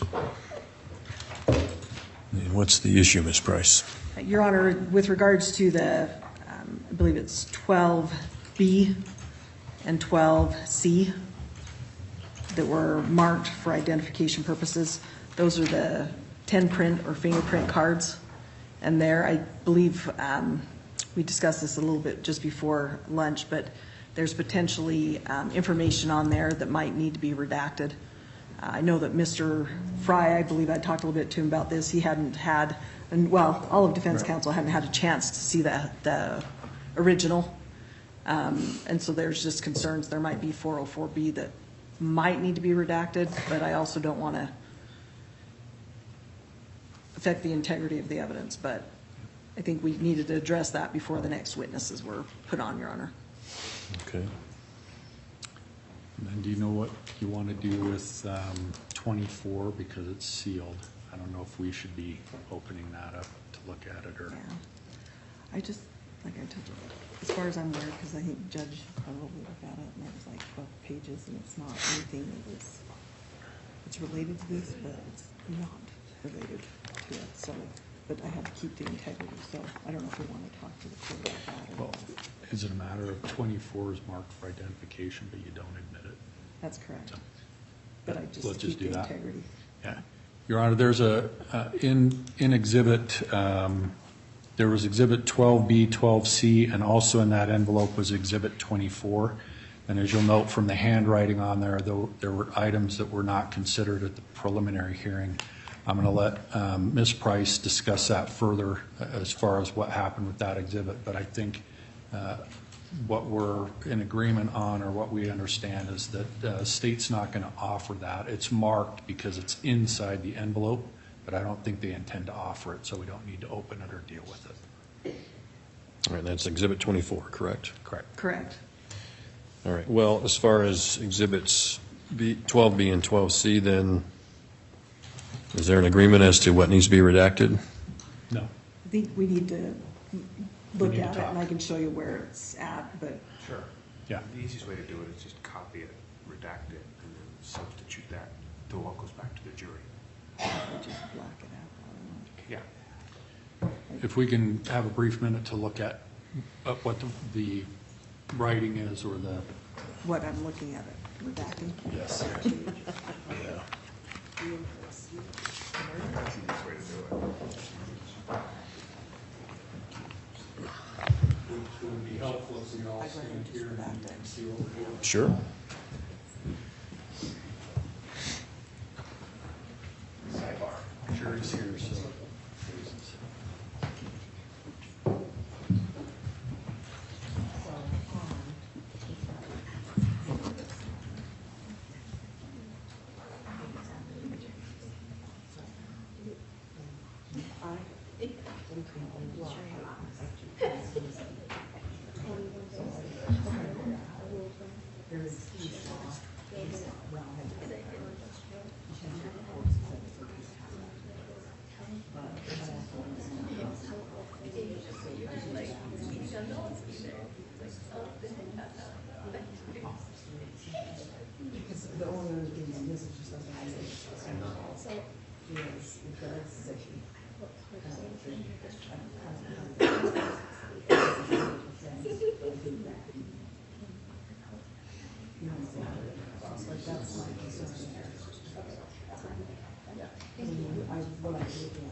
The only problem that I also have concerns about is potentially these CCs are used by another witness.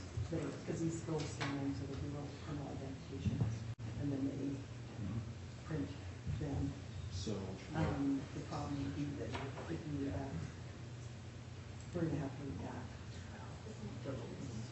I think they're on the state.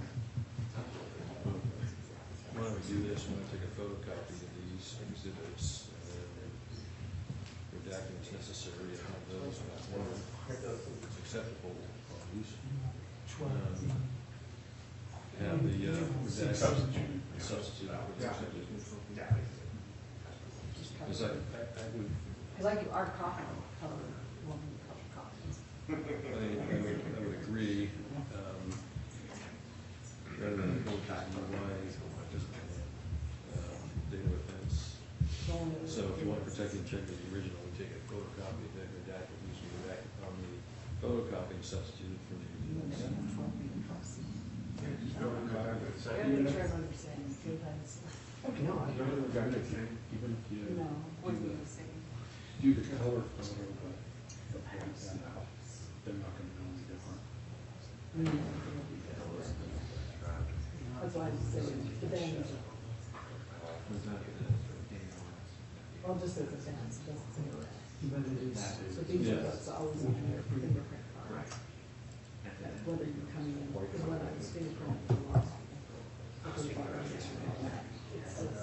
because I looked at mine last night. Well, that's my suggestion.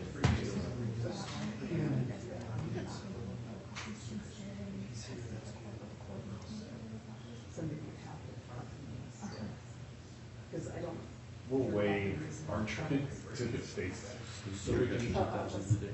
No.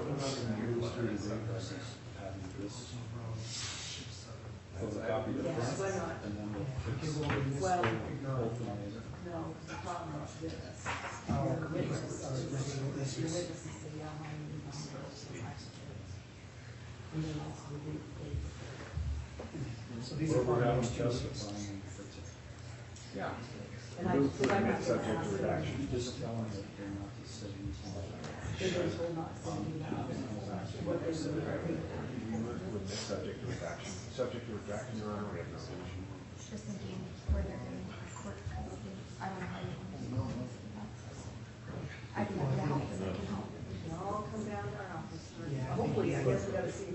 corners of it, because it isn't yet. I think something from court will have to go down and that person's custody. Or if we take it out. Well, let's say I'm not sure how. So- My suggestion is we move forward, the original witness, tell the witness not to talk about anything other than. And days. There's Robbins and Welch are just making Yes, but they took this. the conference. I mean, technically, it can be admitted by the Robbins because it's a subject to further, like conditionally admitted, subject to her, because that's her certification and various, their self-authenticity is not their public record. And it's 9/15, I believe. So just so you know he's here. Yeah, I just let him know. She told me you're here, so this worked out. Okay, perfect. Yes, it was.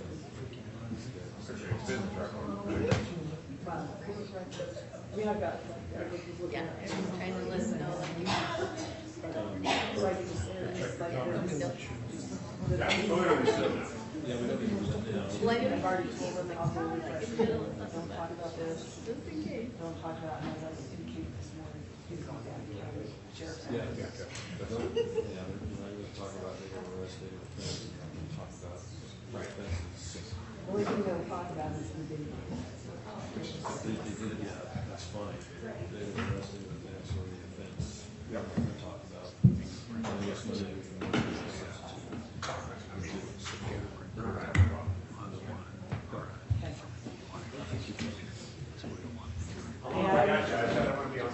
Say, can I go Sorry? to, How long have we got? I don't want to be in San Antonio. I just want to Oh, go it's to our the rest. 15-minute afternoon recess, So back by, it's about 10 more minutes.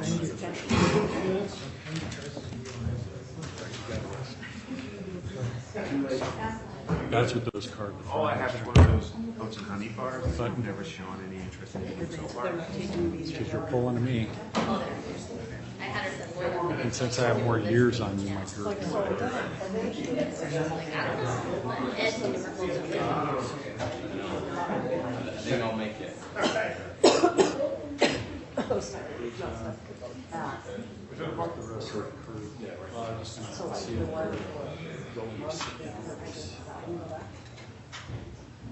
so that one. Oh, yeah. If nothing else, we can. Today, because, so, this one, yeah, does not go back. Yeah. That one doesn't go back. And all of this, none of this is there. Yes. I know it's in the file too. I think it's a state restitution.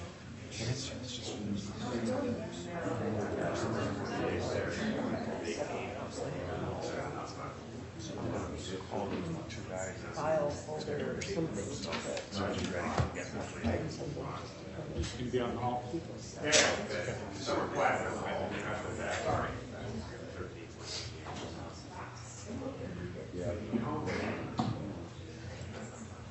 What is this cool contraption? It's just like you just like stretches and stuff.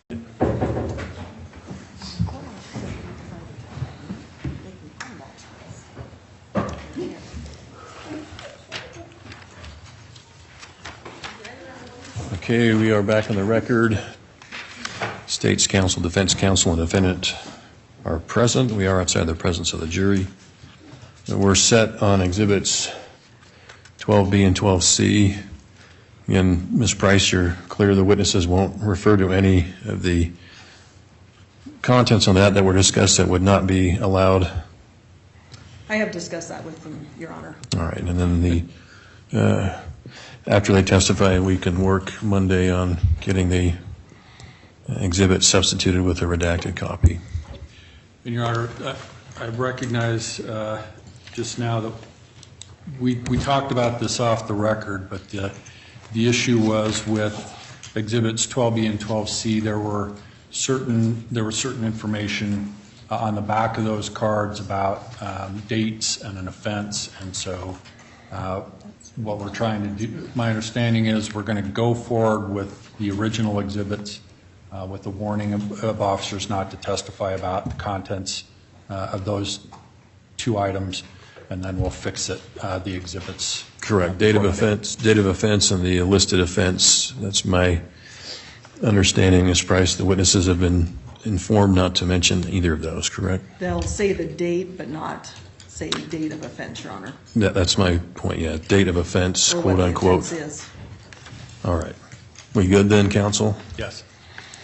All right. Any other matters? No. All right, Mr. Renner, bring a jury in.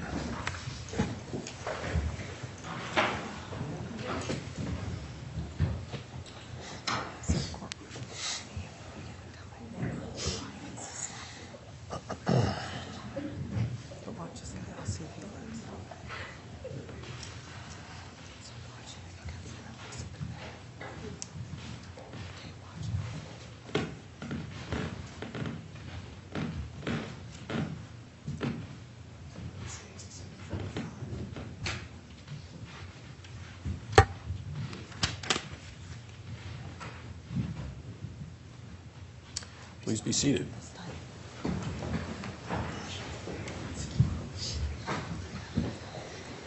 All right, all members of the jury have returned from the afternoon recess and are present and seated in the jury box. The counsel waive roll call of the jury. Yes, Your Honor. Yes, Your Honor. Thank you. All right, Mr. Price, your next witness. State would call Lloyd Welch.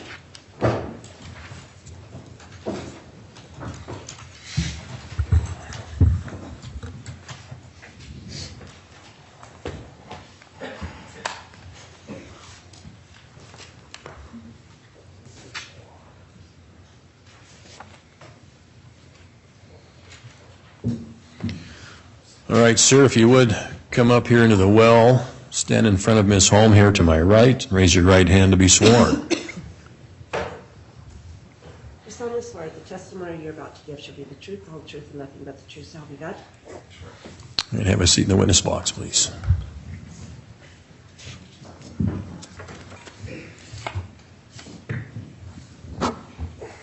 Sir, have you testified in court before?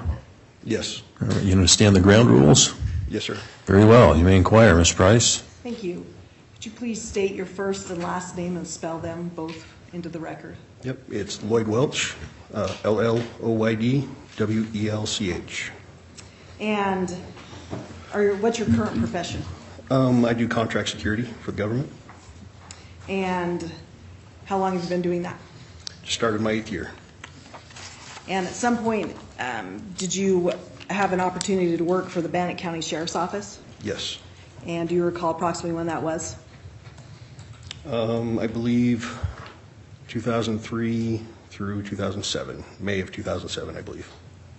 And as you worked for the Sheriff's Office, were you a uniformed deputy? Yes, ma'am. And what did you do in order to become a uniformed deputy?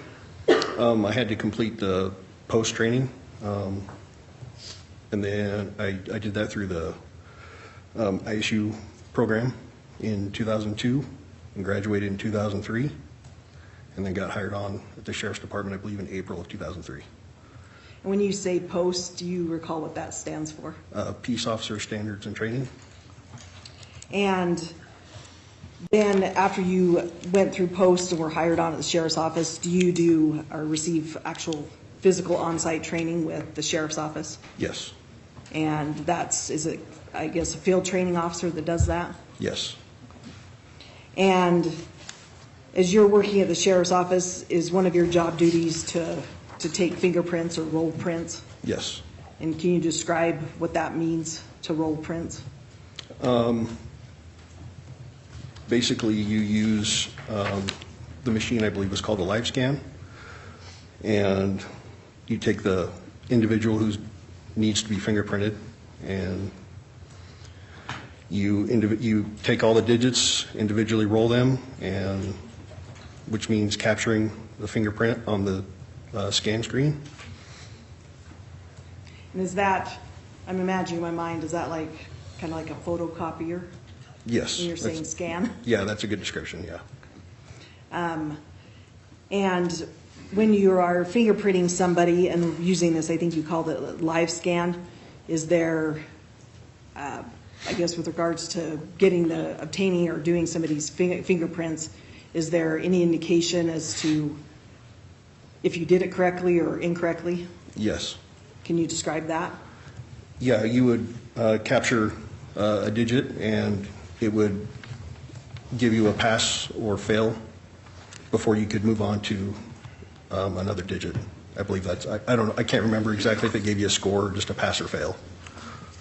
And then if it passed, everything was fine. If it was a fail, you tried it again? You had to recapture it, yes. Okay. And as you are fingerprinting an individual, is there any kind of information that you put in the system? Yes, it was usually obtained from like a booking officer. And is it name, date of birth? Yep, all the identifying information, like name, date of birth, et cetera, and you would manually enter that into the live scan system. And then after then you'd roll the print, I guess I call it roll the prints, I don't know if that's the right terminology, or scan. Yes. And then once that's done, do you have the individual sign or confirm their fingerprint card? Yes. And I guess what's the confirmation? That they sign it? Yes. Yep. Okay. And if I could have the witness shown what's been marked for identification provided to the court as, I believe, State's Exhibit 12B, as in boy.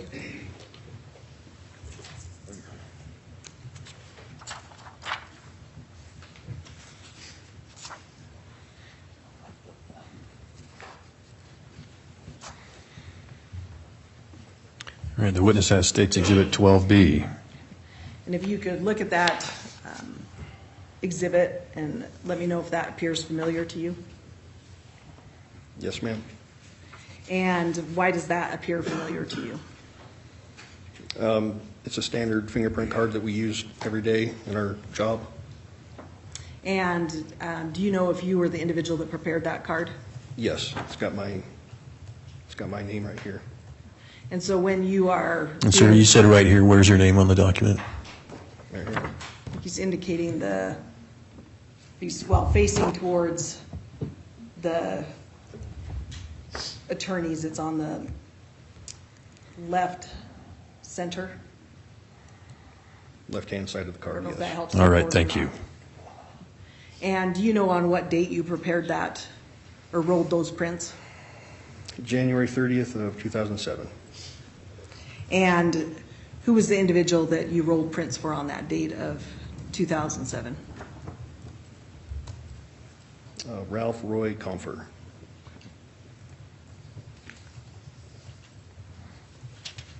And does that appear to be in the same state or condition as when it was prepared? Yes, as far as I can recall. And Your Honor, I would move for admission of State's Exhibit 12B. Any objection? No, Judge, no objection. All right, State's Exhibit 12B shall be admitted. And Mr. Welch, with regards to after you do the live scan, do you know what happens with the prints that are rolled once they're entered into live scan? From what I recall, I believe they were sent to the Idaho State Police in Meridian. Just a central database? Yes, ma'am.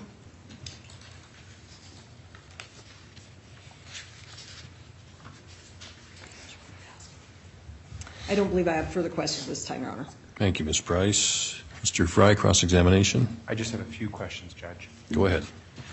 Mr. Welch, you performed this fingerprinting on Mr. Compher, correct? Yes, sir. It's accurate that people can have their fingerprints done for a number of different reasons, correct? Yes. For instance, for applying for work or a job or something like that? Correct. Okay. Thank you. I don't have any other questions. Thank you, Mr. Fry. Any redirect, Ms. Price? Nothing, Your Honor. Very well. May this witness be excused, counsel. Yes, Your Honor. Yes, Judge.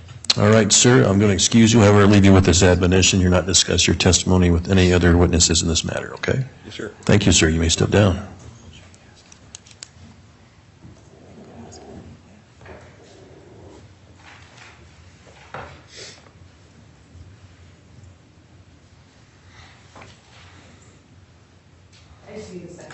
All right.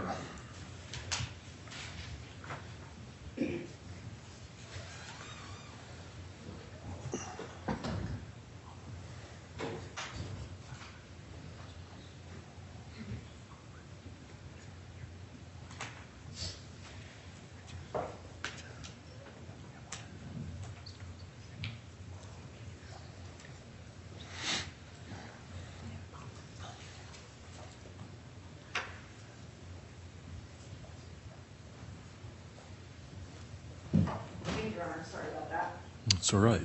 The state would call Edward Robbins or Edward Robbins.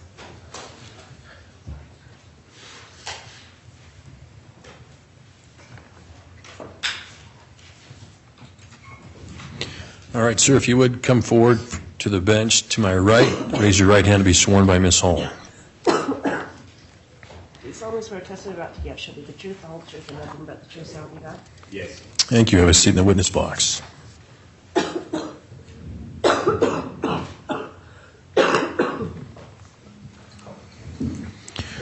Sir, have you testified before? Yes, sir. You understand the ground rules?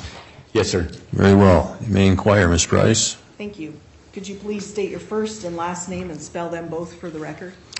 First name Edward, last name Robbins, EDWARD, ROBBINS.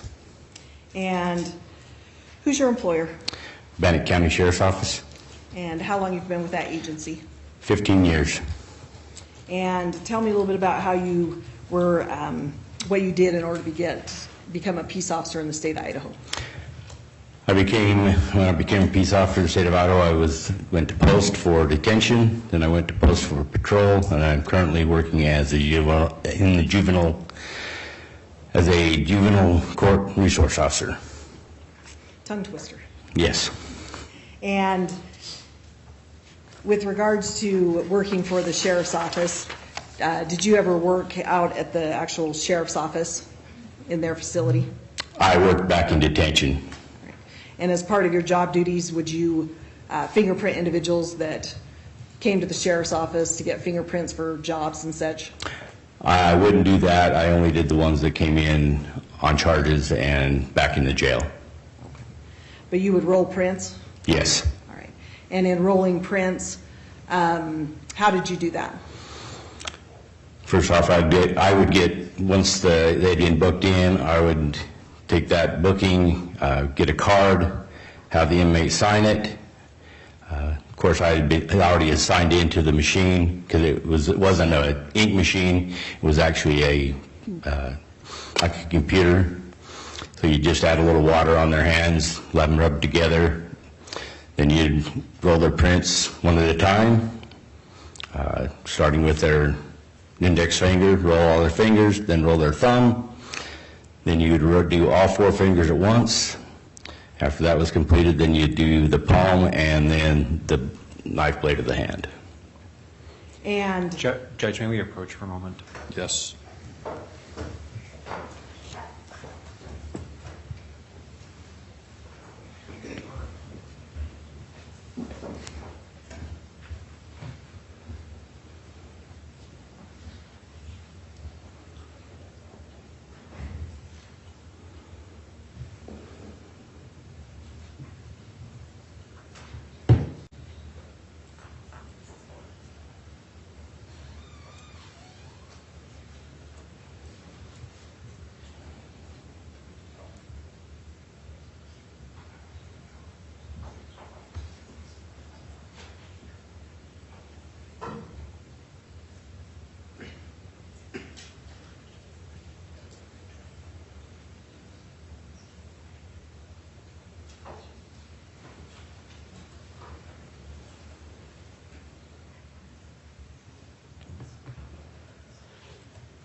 All right, folks.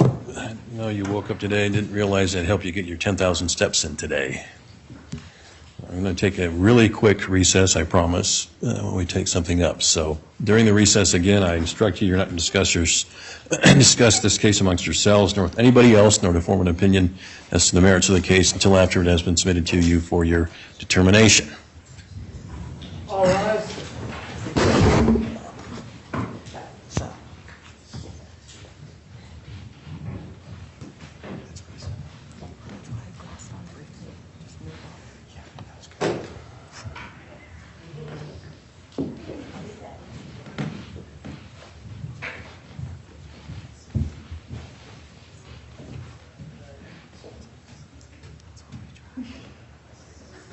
Please be seated. No. Nice try. Nice try.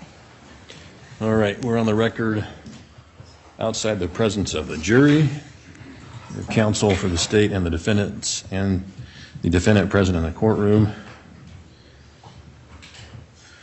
All right, Ms. Price, would you like to visit with your witness? Yes, please. All right, take a few minutes to do so. Do you want me to do it from here, or can I just approach him? You may approach him however you want to do it. May I, can I just have, Yeah. I think he still has it. Then we'll be off the record.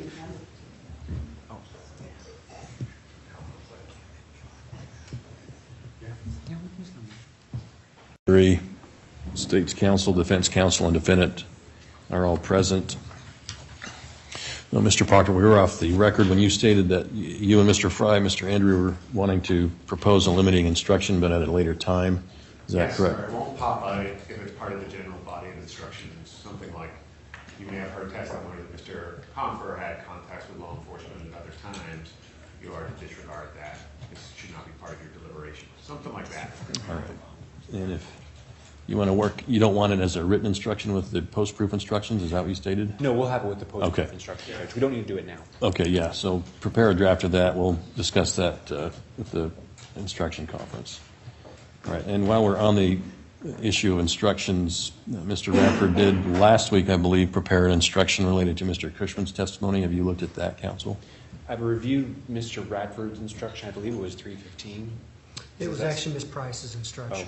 I just provided it to the court and party. Okay, Ms. Price's instruction, correct? Yes. I'm not opposed to that instruction, Judge. You're not opposed to it? I'm not opposed to it. Okay. All right, we can include that also in the post-proof instructions then as well. Very good, all right. Anything else, counsel? I think it's not specific to that witness, if I remember correctly, so it could be used for another witness if needed, that instruction about. Okay.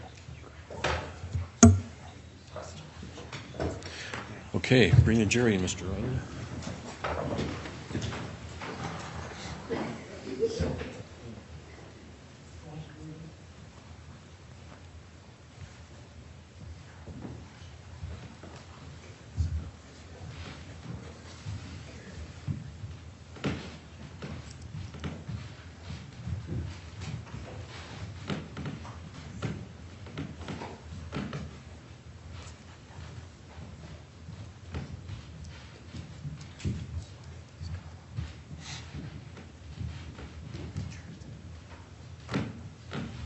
All right, thank you. Please be seated.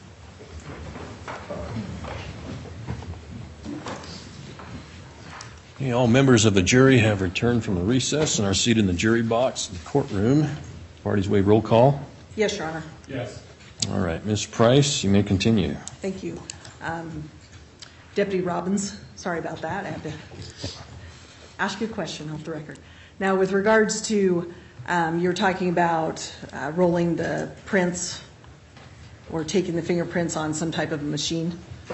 Correct. Okay. And it was not with ink? No, it's more like a scanner that would scan the prints when you roll them over. Okay. And Your Honor, if I could have the exhibit number 12C, CAT, provided to the deputy. Yes, you may.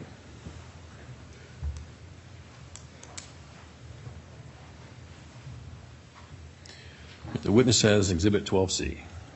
If you could take a look at that, there's a front and a back to it, and let me know if that appears familiar to you. Yes. And why does that appear familiar to you? These are the cards that we'd use when we would take the prints. And on that document, does that appear to be a fair and accurate copy of the fingerprint card that you prepared? To my recollection, best of my recollection, yes. And how do you know that that's a card that you prepared? It does have my name on it for taking the fingerprints. And when you would take fingerprints or roll the prints, you would have to, if you were the one operating the machine, you'd have to put your name in there? Yes, you'd have to log into it with your name. And did you have, I guess, was everybody assigned their own login code? Everybody logged in on there. If they did the prints, then they would log their own name in. Okay. And does that appear to have been modified or altered in any manner? Not to my knowledge. Your Honor, I would move for admission of State's Exhibit C, as in cat. 12C? 12C. No objection. Very well. State's Exhibit 12C shall be admitted. All right, thank you. And Deputy Robbins, if you could just let the jury know who that card was prepared for. Brad Scott Compher. And do you recall or able to determine what date those prints were rolled? It has the date. It has a date on the card. And what's that date? 12/4/09. And after you would roll somebody's prints, do you know what happened with the scan of those prints? As far as I know, they were put in. They would be downloaded into like APHIS. Okay. I have no further questions this time, Your Honor. Thank you, Ms. Price. Mr. Fry, cross-exam. Thank you, Judge. I do have a few questions for you, Mr. Robbins. Sure. On the front of that card, directly to the right side of it, there's a box on the right-hand side that says photo available and palm prints taken. Do you see those boxes?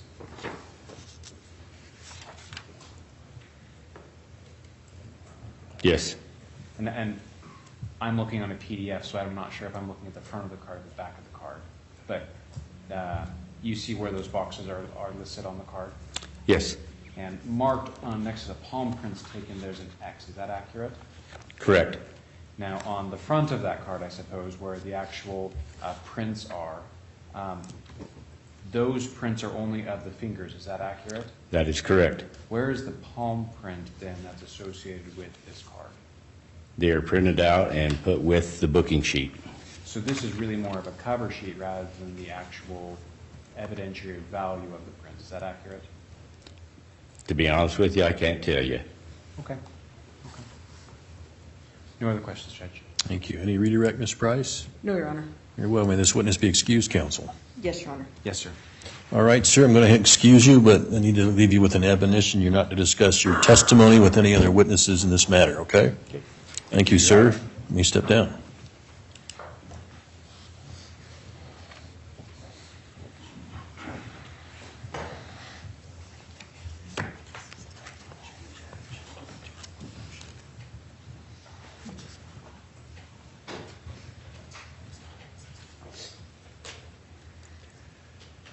Ms. Price? Your Honor, I believe that's the last witness we have for today due to some that we have to have travel from across the state. All right. All right, ladies and gentlemen of the jury, I'm going to excuse you a little early today. Let you get started on your weekend a little early.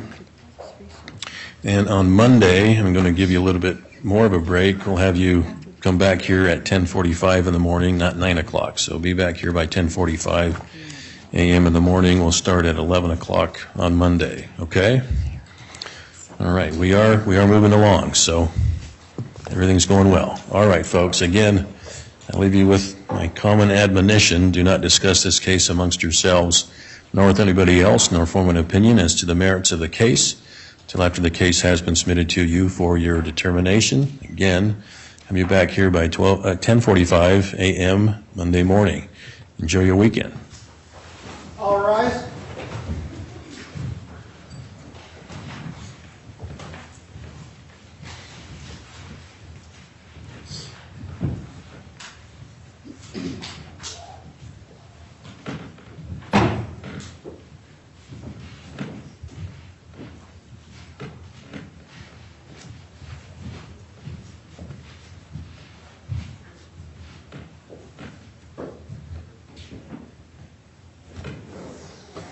right, please be seated.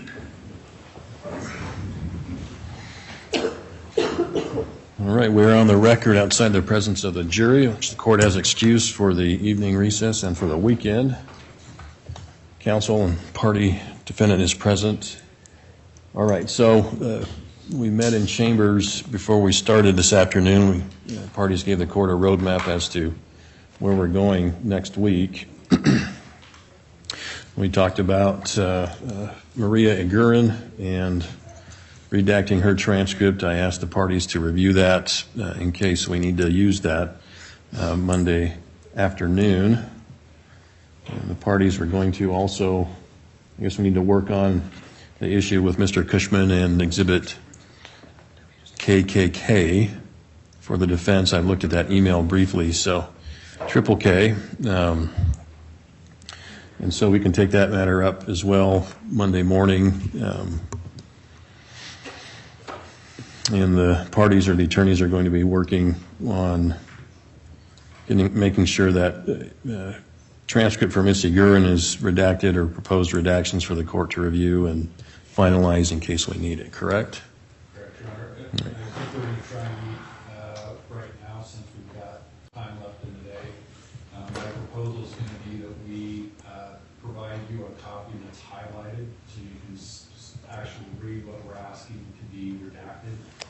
And if you approve that, then I guess we'll talk about doing a highlighted version and a redacted version. If you change your mind, we can fix redaction. That'll work. So is it your plan to get that to me today then? I believe so. We'll try. Okay, well, if you can't, that's fine. Monday morning would work too.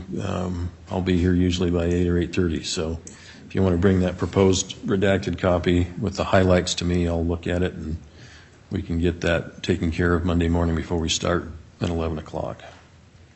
All right. Any other matters we need to take up? Would you like us here at 10:30 then on Monday morning? I think it's better if we're here at 9 o'clock. If we don't have anything to take up or it goes quickly, then we can hang out and chat. And I would prefer that so that we can get those issues resolved in enough time to promptly start at 11 with the presentation of evidence again. And then with regards to Exhibit 12B and 12C and the redaction.